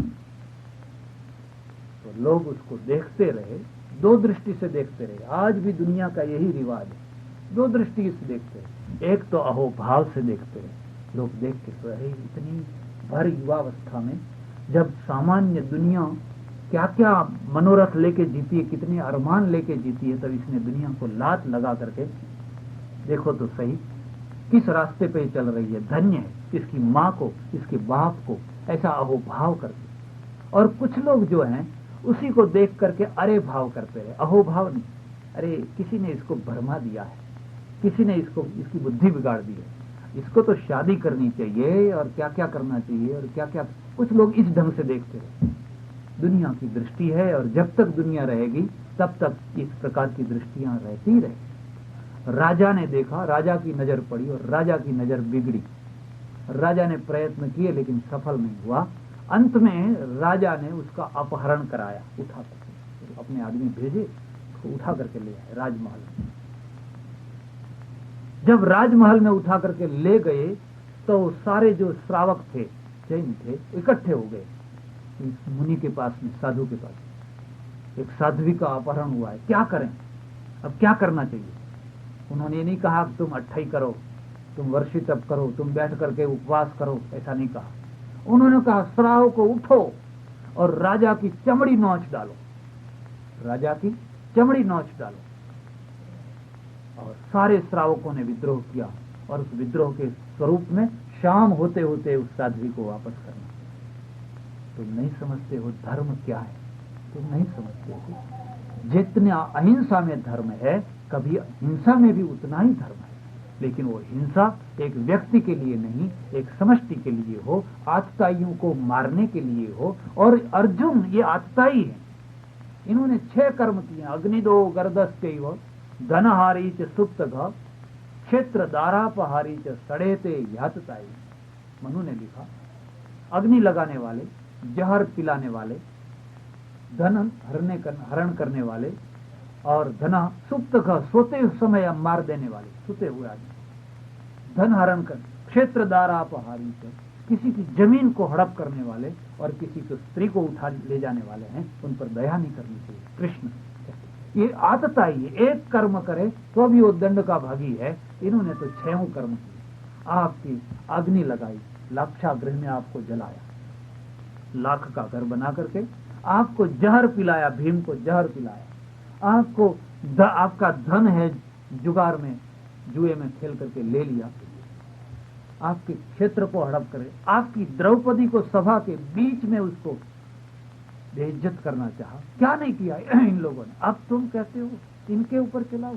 आतताई न मायांतम हन्या देवा विचारे, आतताई के ऊपर कृपा नहीं करनी। इसलिए ये तीसरा अध्याय जो है, तीसरा अध्याय एक ऐसी भूमिका में प्रारंभ हुआ है जहां व्यक्ति एक इतना डावाडोल हो गया है। तत्किम कर्मणि घोरे मां नियोजयसि केशव, मुझे घोर कर्म में क्यों लगा रहे। अगर दूसरा सामान्य कर्म होता तो बात अलग है। कृष्ण कहते हैं देखो मैं तुम्हें कर्म की बात सुनाता हूँ। कर्म किसको कहते हैं याद रखिए, मैं ज्यादा विस्तार नहीं करूंगा, थोड़ी सी बात बताऊं, थोड़ी सी बात। कर्म, कर्म कांड और कर्म योग, ये 3 स्टेप है। गीता की दृष्टि में कर्म के 3 स्टेप हैं, कर्म, अकर्म और विकर्म। वो आगे बताएंगे। कर्मणो ह्यपि बोधव्यम, बोधव्यम च विकर्मणः, अकर्मणस्य बोधव्यम, गहना कर्मणो गति। घर में लिख के रखना, गहना कर्मणो गति। कर्म की गति बहुत गहन है। और गहन है का मतलब क्या है, कर्म को देख करके निर्णय नहीं किया जा सकता है कि पाप है या पुण्य है। सामान्य आदमी निर्णय नहीं कर सकता है। कभी हम ये समझते हैं कि हम पुण्य कर रहे हैं, हो सकता है कि सचमुच में वो पाप ही होता हो। कभी हम ये समझते हैं कि पाप कर रहे हैं, हो सकता हो वो पाप ना हो लेकिन पुण्य हो। गीता ने लिख दिया, गहना कर्मणो गति। एक डाकू रहा, बड़ा भयंकर डाकू रहा, सारी जिंदगी भर डाका डालता रहा और हजारों कितने आदमियों को मारता रहा, बेरहमी से मारता रहा। लेकिन बाद में कभी उसको सद्बुद्धि सूझी और कोई संत मिले, महापुरुष मिले और उनके पास कहा बस मेरे जीवन का उद्धार करो, मैंने बहुत पाप किए हैं। अपिचेत सुदुराचारो क्षिप्रम भवति धर्मात्मा। उन्होंने कहा चलो कोई फिक्र मत करो, तुम्हारा उद्धार हो जाएगा। लेकिन मैं तुम्हें ये काली ध्वजा देता हूँ, ध्वज काले रंग का। घूमो, तीर्थों में घूमो, घूमते घूमते घूमते जिस जगह पर ये ध्वज जो है काला है वो सफेद हो जाए, तब समझना तुम्हारे पाप सब मिट गए, धुल गए, अब तुम निष्पाप हो गए। तीर्थ यात्रा करो। हमारे यहाँ इसलिए तीर्थ यात्रा रखी है, आदमी पैदल चलता हुआ घूमता रहे और तकलीफों को उठाता रहे। हर रोज नया नया मकान हो, कहीं रहने की सुविधा हो, न हो खाने की सुविधा। जैसा घर जैसी सुविधा कहीं मिलती है? अरे घर जैसी सुविधा तो किसी राजा के महल में जाके रहो तो वहां भी नहीं मिलती। राजा के महल में रहने तो अभी अपने घर में, अपने छप्पर में जो आनंद मिलता है वो राजा के घर में भी नहीं मिलता। तो घूमता रहा, वर्षों तक घूमता रहा। उसका जो ध्वज है ने वो काला का काला, सफेद नहीं हुआ, निराश हो गया। इतने पाप किए हैं, ये तीर्थ भी बेचारे क्या करेंगे, ये तीर्थों से भी सफेद नहीं हो रहा है। किसी एक दिन जंगल में से पार हो रहा था और उसने देखा कि किसी ने बड़े जोर से पुकारा है, बचाओ बचाओ बचाओ, बड़े जोर से हल्ला किया है। और वो गया दौड़ता हुआ, जाके देखता है तो एक स्त्री है और 2-3 जो गुंडे हैं उसको पकड़े हुए हैं और उसको उसके कपड़े खींच रहे हैं। और उसने देखा होगा, आखिर में तो वो डाकू ही रहा ने, अब संत तो थोड़े दिन से हुआ है, तो उसका असली रूप प्रकट हो गया। वो ध्वजा जो थी वो खींच करके बाहर निकाली और वो डंडा जो था ना वो लेकर के कूद पड़ा और फटाफट आता तो सब उसको रहा, तीनों को मार, तीनों की खोपड़ियां फोड़ डाली। तीनों को खोपड़ी फोड़ने के बाद में उसने, अरे इतने पाप तो किए थे, अब शांत होने के बाद में और 3 कर दिए, और 3 कर दिए। कहां से पता नहीं आज किसका मुंह देखा और क्या हो गया। वो जो स्त्री थी, औरत थी, उसको बहुत कृतज्ञ भाव से देख रही थी। आप आए और मेरा जीवन बचा लिया, ऐसा कर रही थी। वापस आया वो तो दुखी होकर, निराश होकर आया और ध्वजा लेने हाथ यूं किया तो देखा तो ध्वजा सफेद हो गई। वो काली ध्वजा जो है ना बिल्कुल सफेद हो गई है। वो तो एकदम आश्चर्यचकित हो गए, क्या हुआ। गुरु के पास में गए, ध्वजा सफेद हो गई, तो हो तो गई लेकिन मगज में बात, दिमाग में बात नहीं उतर रही है, क्या हुआ। गंगा में नहाया, गोमती में नहाया, जमुना जी में नहाया, काशी और केदार बद्री और सब जगह घुमा, कहीं सफेद नहीं।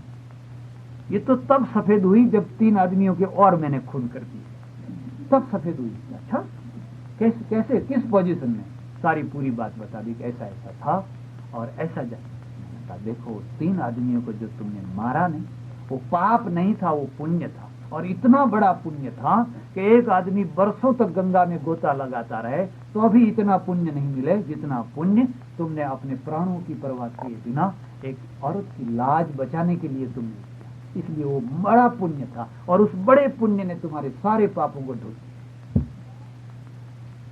किं कर्म किम कर्मेति कवयोप्यत्र मोहिता, कवयोप्यत्र मोहिता सत्य कर्म प्रवक्ष्यामि यज ज्ञात्वा मोक्ष से शुभात। अर्जुन, किसको कर्म कहें और किसको अकर्म कहें, बड़े बड़े विद्वान भी इसमें चक्कर में पड़ जाते हैं।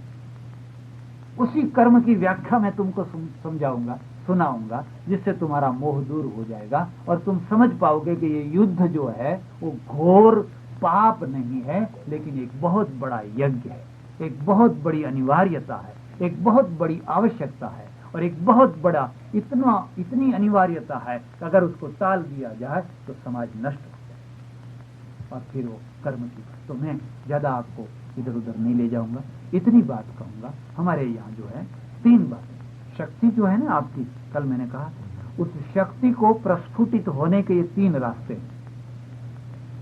क्रिया के द्वारा, भावना के द्वारा माने उर्मी के द्वारा, फीलिंग जो होती है ना उसके द्वारा, और बुद्धि के द्वारा। चौथा और कोई रास्ता नहीं, सोचना हो तो सोच लीजिए, चौथा और कोई रास्ता नहीं।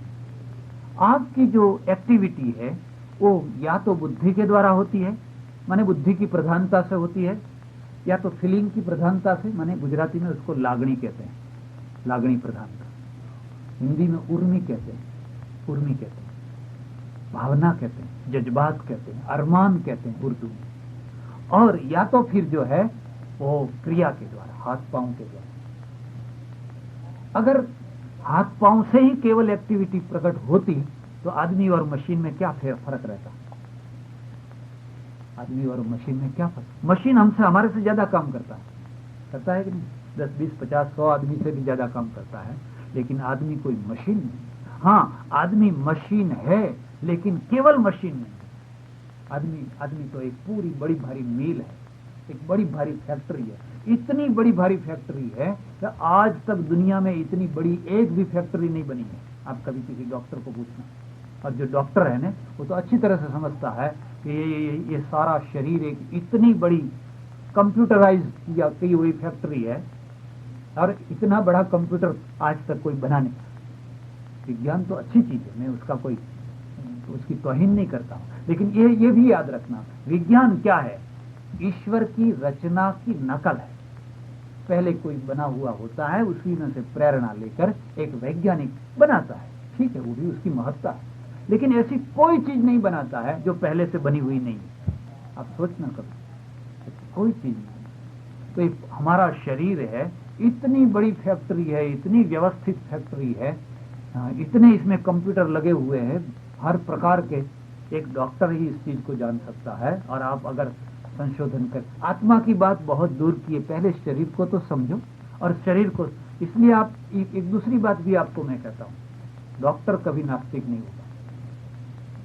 डॉक्टर जो है, डॉक्टर कभी नास्तिक नहीं होगा। हाँ, प्रोफेसर नास्तिक हो सकता है, वकील नास्तिक हो सकता है।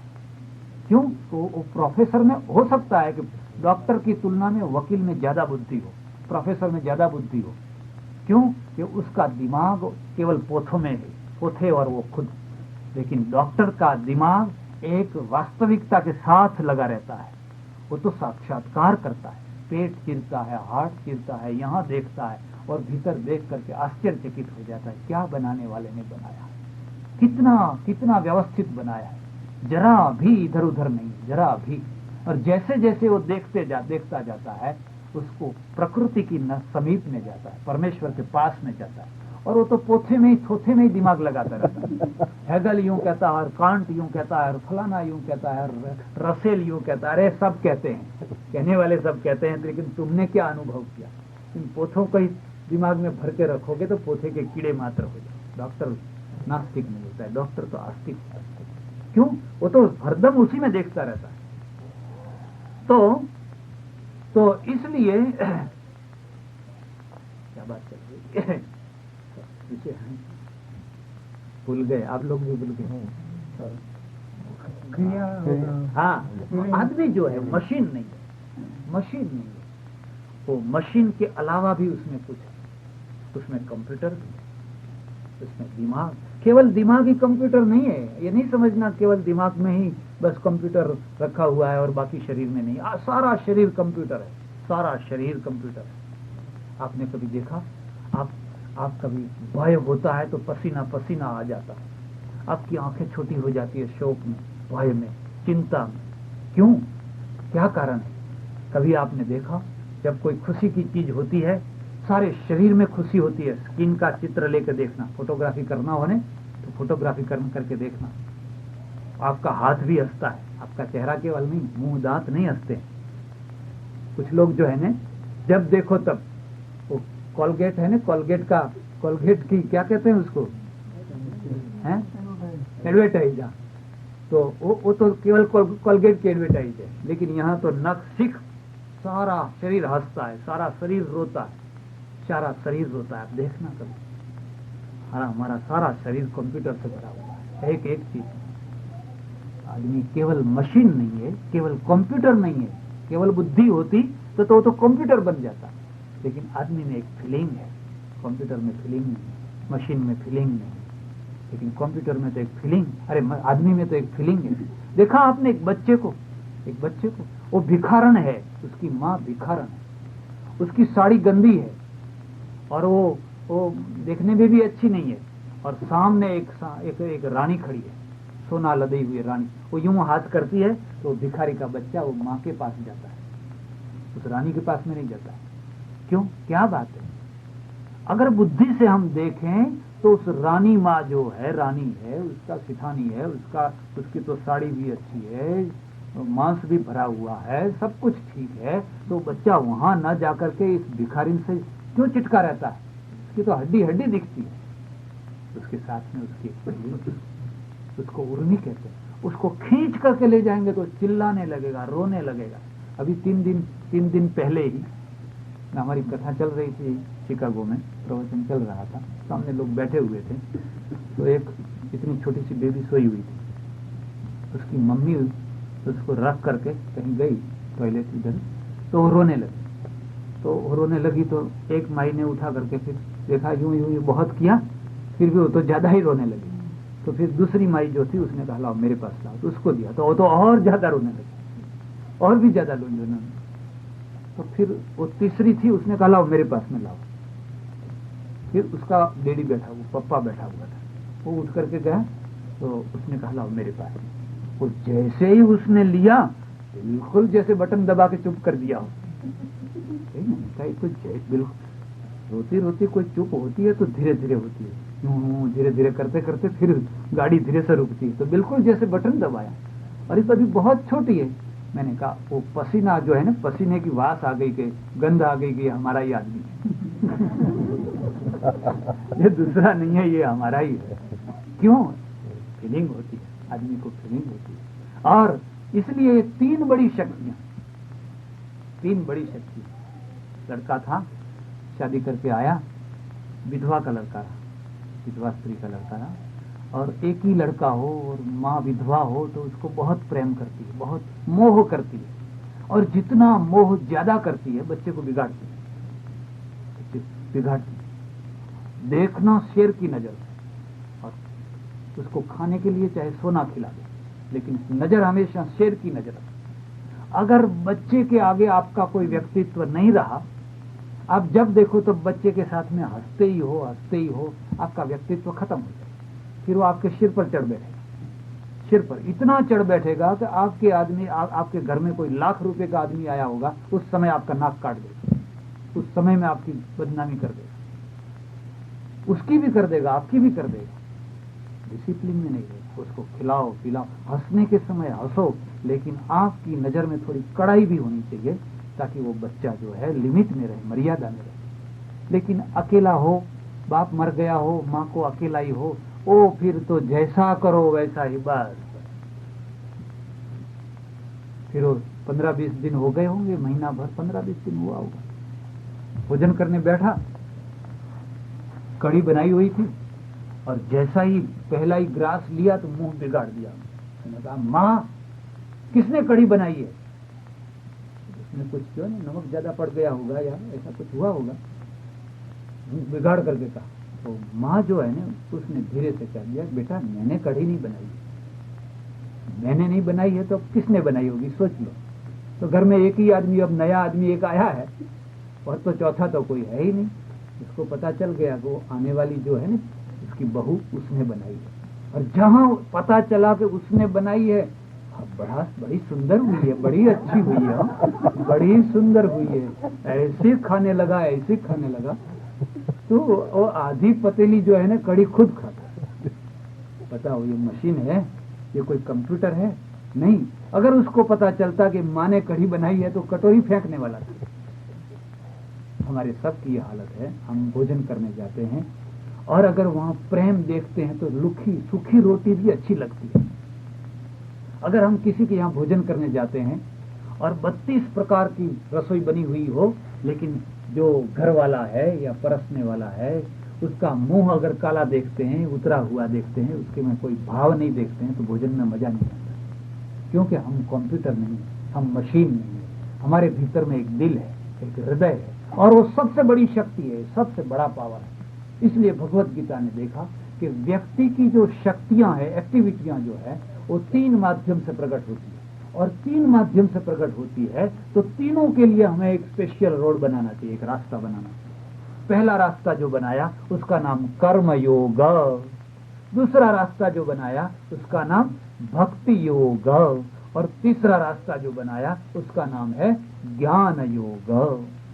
फिर एक जो रास्ता है उसमें फिर छोटे छोटे और दूसरे रास्ते बनाए। वो तो बड़ा हाईवे है, बड़ा रोड है, लेकिन उसके साथ में अगल बगल चलने वाले छोटे छोटे रास्ते भी बनाए, माने पगडंडी जिसको कहते हैं, पांव से चलने वाली, तो छोटे छोटे ऐसी भी बनाई, कई प्रकार के बनाए।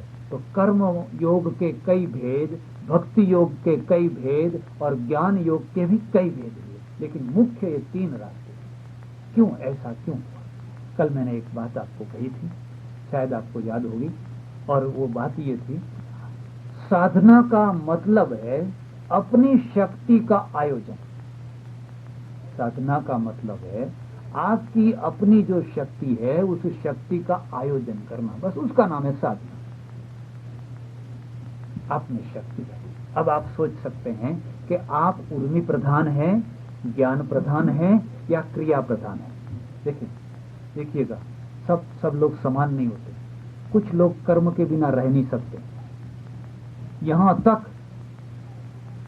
तक कि घर में अगर कुछ काम न हो तो इधर की चीज उठा करके इधर रखेंगे और इधर की उठा करके उधर रखेंगे और उधर की उठा करके इधर करेंगे, इधर की उधर करेंगे, उधर का उधर करेंगे। अरे भाई शांति से बैठो तो सही। नहीं, वो कर्म के बिना रह नहीं सकते।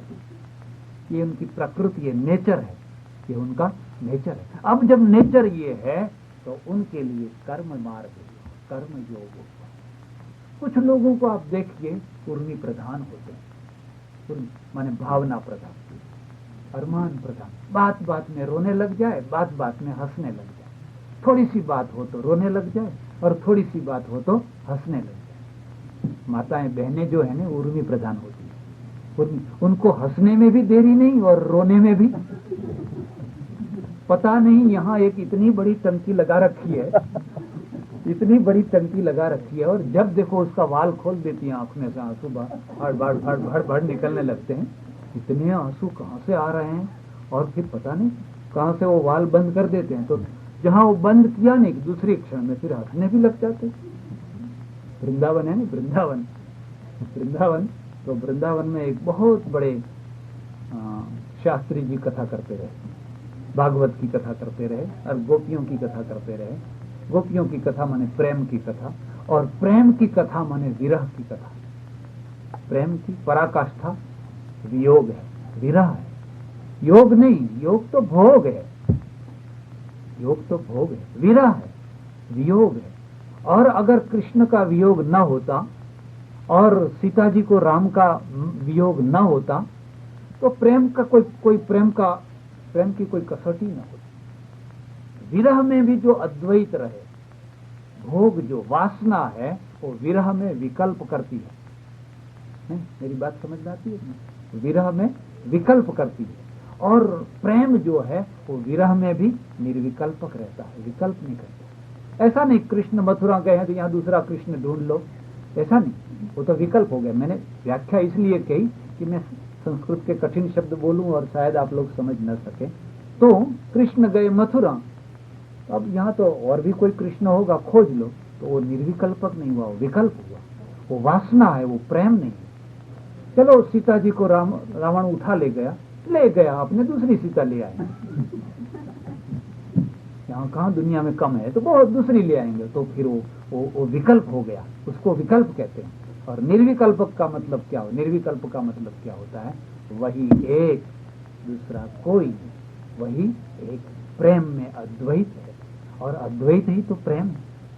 इसलिए वो गोपियों के विरह की कथा सुना रहे। सूरदास के पद आप कभी पद बाँचना नहीं, कोई भक्त के मुंह से सुनना, जिसमें भाव, गला, कंठ और संगीत सब मिला हुआ हो। अखियां हरि दर्शन की प्यासी, निश दिन रहत उदासी, अखियां हरि दर्शन की प्यासी। अंजन थीर रहत में, आंख में अंजन डाला हुआ है, मैं काजल डाली हुई है, लेकिन वो काजल रहती नहीं है, क्योंकि उसमें से आंसू निकल करके वो आंख को धो डालती है। उर बीच बहत पना ले। तो ये प्रेम है, प्रेम लक्षणा भक्ति, और उसकी पराकाष्ठा विरह, वियोग है।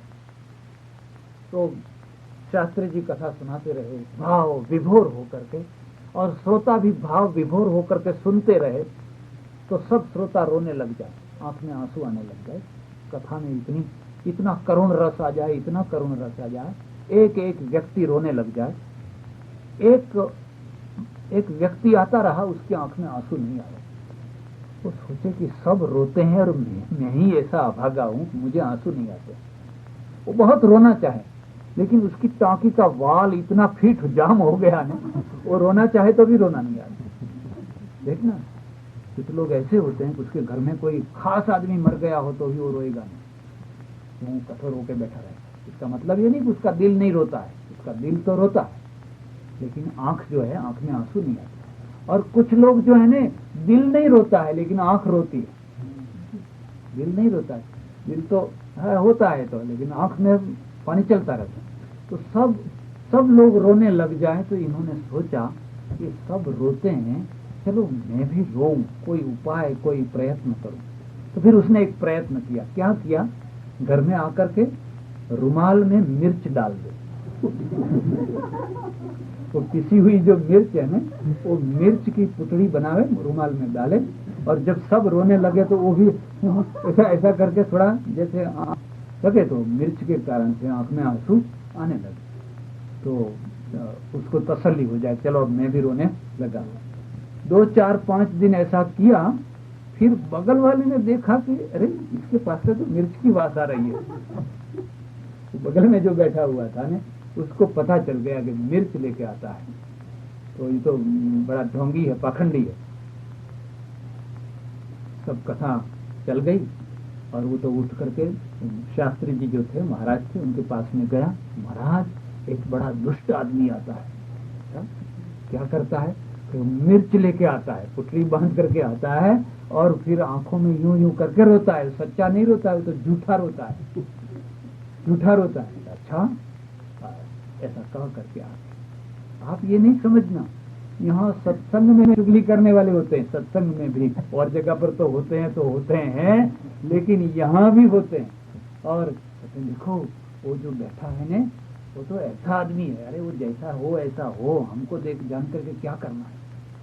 और वो कम से कम तुम्हारे से तो अच्छा है ने, वो ऐसा होने पर भी तुम्हारी कोई खराब बात कहने तो नहीं आया मेरे पास में, इतना तो अच्छा है। लेकिन जिन्हें देखा कि वो आदमी भी रो रहा है, लेकिन वो यूं यूं करके रो रहा है, तो उनको भी पता चला बात तो ठीक ही है। और वो जो चुगली करने वाला था ना, वो भी देख रहा है, शास्त्री जी की तरफ भी देख रहा है, इधर भी देख रहा है। देखा है, आज इसका उसको पता चलेगा। कथा पूरी। शास्त्री जी जो है अपनी गद्दी से उठे, व्यासपीठ से, और सीधे उस मिर्ची वाली जो पुट था ना, उसके पास में जाने लगे। वो दूर खड़ा खड़ा देख रहा था, अभी इसकी पुटड़ी खुलेगी और अभी पता चल जाएगा। तो शास्त्री जी गए पास में, तो वो भी संकोच के मारे जरा संकोच कर रहा था। वो शास्त्री जी ने लंबी दंडवत उसको कर दी, लंबी दंडवत, यूं लंबे हाथ करके जैसे भगवान के आगे करते हैं। वो चुप, क्या किया इन्होंने, ऐसा थोड़ा करना था। बड़ी मुश्किल से उठे, खड़े हुए, भेंट यूं यूं छाती से लगा, सीने से लगा लिया। वो तो संकोच का मारा डर रहा, जैसे वो सुदामा तंदुल छिपाते रहे ना, ऐसी वो अपनी पुटरी छिपाता रहा। क्यों क्यों क्यों? उन्होंने कहा, भाई सचमुच में ये जितने रोने वाले हैं ना, ये सब बनावटी है, ये सब असल में सच्चा रोने वाला तो तुम ही हो। क्यों? कि तुमको रोना नहीं आता है, फिर भी रोना चाहते हो, तो जानबूझ करके रोने के लिए तुम मिर्च आंख में डालते हो, उसको दंड देते हो कि आंख देखो ये सब आंखें रो रही है, तुम इतनी कठोर हो कि तुम्हें पानी नहीं आ रहा है, लो मैं तुम्हारे में मिर्च डालता। सच्ची रुलाई तो तुम्हारी है। ये तो सब रोएंगे, बात बात में हंसेंगे, बात बात में रोएंगे। ये नहीं समझना कि रोते हैं इसलिए कोई भाव विभोर हो गए। उसने सोचा बाजी सारी बिगड़ गई, मैंने सोचा था कि करेंगे कुछ और, ही तो कर दिया कुछ। तो एक व्यक्ति तो ऐसा होता है जिसमें भावना की प्रधानता होती है, और वो बात बात में हंसता है, बात बात में रोता है, माने दिल के जरिए जीता है, दिल के, बुद्धि के जरिए नहीं, दिल के जरिए जीता है। ऐसे व्यक्ति के लिए भक्ति योग, भक्ति मार्ग। फिर कुछ लोगों को आप देखेंगे उनमें बुद्धि की प्रधानता है, हृदय तो है लेकिन हृदय की तुलना में भी बुद्धि की प्रधानता है, और बुद्धि की प्रधानता है। और वो बुद्धि का परिष्कार होते होते होते जब सात्विक कक्षा में बुद्धि पहुंची, तो उन्होंने देखा कि इस व्यक्ति को क्रिया में नहीं लगाया जा सकता, और जो बुद्धि प्रधान व्यक्ति है उसको सामान्य क्रिया में लगाना वो दुनिया को हानि पहुंचानी। सोचिए जरा, मानिए कि आइंस्टाइन है, उसको ये कह दिया जाए देखो तुम्हें सुबह से शाम तक यहाँ कोदाली और फावड़ा लेकर के खोदना होगा, बैठे बैठे बगैर वेतन लेते हो, मजूरी करके पसीना बहा करके खाना पड़ेगा। और अगर आइंस्टाइन को आप कुदाली और फावड़ा लेकर के खेत में लगा देते हैं, तो माना कि वो तो अपना पेट भर का ले लेगा, लेकिन दुनिया को उससे फायदा होगा या नुकसान होगा? दुनिया को नुकसान होगा। वह जो रिसर्च करके जो काम करता है वो हजारों मजदूरों से भी कहीं ज्यादा है। रविंद्र है, वो बैठे बैठे कविता लिखता है, और वो कविता जो लिखता है उसको और मजदूर को समान मान लिया।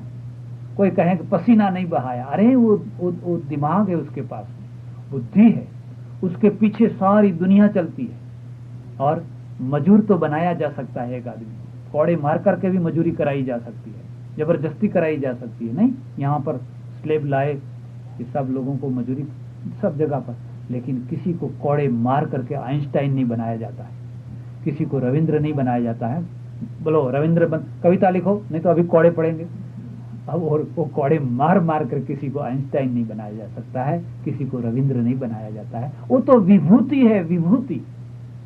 इसलिए वो जो बुद्धि प्रधान जो व्यक्ति है, उस व्यक्ति की अपनी एक खास खासियत होती है, विशेषता होती है। गीता ने देखा, उसके लिए भी एक मार्ग रखना होगा। वो बात बात में हंसता नहीं है, बात बात में रोता भी नहीं है। ये नहीं है कि सुबह से शाम तक हंसता रहे, रोता रहे। कभी कभी तो आपको ये लगे कि इसमें कोई दिल भी है या नहीं है, जब देखो तब यूं ही ऐसा गंभीर। हमारे कथा में एक सज्जन आते रहे एक जगह पर, देश में तो बहुत आदमी आते हैं, तो जरा कुछ सेठ रहे, बड़े आदमी रहे, पहले ही आके सामने बैठ जाए। शरीर भी थोड़ा भारी रहा, उम्र में भी बुढ़े रहे, और मोतिया बिंदु का ऑपरेशन किया हुआ था, तो बड़े बड़े कांच वाले चश्मे पहने रहे, मोटे कांच के। तब जब कोई हंसने की चीज आवे या कोई चीज आवे तो सब लोग हंसें, और मैं उनके तरफ देखूं तो यूं देखा करे मेरे को, बिल्कुल यूं। और वो आंख इतनी बड़ी बड़ी दिखाए, वो कांच है ना, उसमें से इतनी बड़ी बड़ी आंख। तो फिर तो मेरा एक मैनिया ही हो गया कि जब कभी लोग हंसते हो तो मैं उनके तरफ खास देखूं कि इनको कुछ होता है या नहीं होता है। वो तो यूं देखा करे। मैंने सोचा क्या बहरा होगा, ये जरूर बहरा होगा, ये सब हंसते हैं तो इसको क्यों कुछ नहीं होता है। फिर एक दिन उनके यहाँ भोजन करने के लिए जाना हुआ, तो वो बैठ करके भोजन कराते रहे, परसते रहे। मैंने कहा सेठ, सब लोग आ करके मुझे प्रश्न पूछते हैं और शंका का समाधान करते हैं, मैं आपसे एक शंका का समाधान चाहता हूँ। महाराज मेरे से मैं कहा, मेरी एक शंका है और उसका समाधान आप ही कर सकते हैं, और कोई नहीं कर सकता। महाराज मैं तो कुछ ज्यादा नहीं जानता। अरे नहीं, जो जानते हैं वही पूछ रहा हूं। क्या? मैं कहा, जब सभा में सब लोग हंसते हैं या सभा में किसी न किसी प्रकार का की भावना हम देखते हैं, आपके चेहरे में यूं आंख किए आप बैठे रहते हैं, तो क्या आपको कोई असर नहीं होती है? आपको हंसी नहीं आती है? तो उसी गंभीरता में, उसी आंख से उन्होंने कहा, महाराज हंसे हुए 6 बरस हो गए, 6 बरस हो गए, 6 बरस से मैं हंसना बंद कर दिया। क्या बात है, क्यों बंद कर दिया? इतनी कोई घटना घर में घटी, ऐसी कोई घटना हो गई है, उस दिन से मेरी हंसी मर गई है। अब मैं हंसता नहीं, अब मैं फीलिंग से पर हो गया हूं। जो कुछ होता है उससे पर हो गया हूं, क्योंकि एक इतनी बड़ी फीलिंग हुई जिसने मेरे पूरे हृदय को कचौट करके रख दिया है, पीस करके रख दिया है। तो अब मेरे को दुनिया में हंसी नहीं आती। तो 3 बातें हैं, और 3 बातें हैं तो इसमें सबसे पहले जिनमें एक्टिविटी की प्रधानता है उनके लिए कर्मयोग रखा, जिनमें उर्मी की प्रधानता है उनके लिए भक्ति योग रखा, और जिनमें बुद्धि की प्रधानता है उनके लिए ज्ञान योग रखा। ये 3 इसके मुख्य मार्ग हैं, और ये तीनों मार्ग एक जगह पर जाकर के फिर एक हो जाते हैं, सेपरेट नहीं है। त्रिवेणी का संगम हो जाता है, जहां जाकर के तीनों एक होकर के फिर मात्र गंगा रह जाती है, और वो गंगा जाकर के समुद्र में मिल जाती है। यथा नद्यः स्यन्द्यमानाः समुद्रमेवाभिगच्छन्ति तथा विद्वान नाम रूपाद विमुक्तः परात् परम पुरुषमुपैति दिव्यम उपनिषद। हे भाई, जैसे प्रवाहित होने वाली नदियां, यथा नद्यः स्यन्द्यमानाः समुद्रमेवाभिगच्छन्ति, समुद्र के तरफ जाती है फिर एक हो जाती है, तथा विद्वान नाम रूपाद विमुक्तः, उसी प्रकार से जो ज्ञानी पुरुष है नाम और रूप से पर हो करके, मुक्त हो करके परात परम पुरुषमुपैति दिव्यम, उस महा दिव्य पुरुष को, परमेश्वर को, परमात्मा को प्राप्त हो जाता है और परमेश्वर के साथ में तद्रूप हो जाता है। बस भगवत गीता की ये संक्षिप्त में थोड़ी सी भूमिका आपको मैंने कही।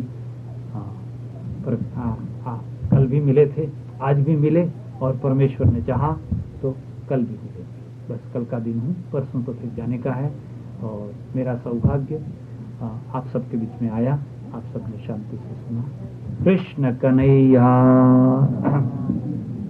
रामचंद्र भगवान, उमापति महादेव, पवन सुत हनुमान, सनातन धर्म सद्गुरुदेव, गीता मात, नमः पार्वती पते, हर हर महादेव।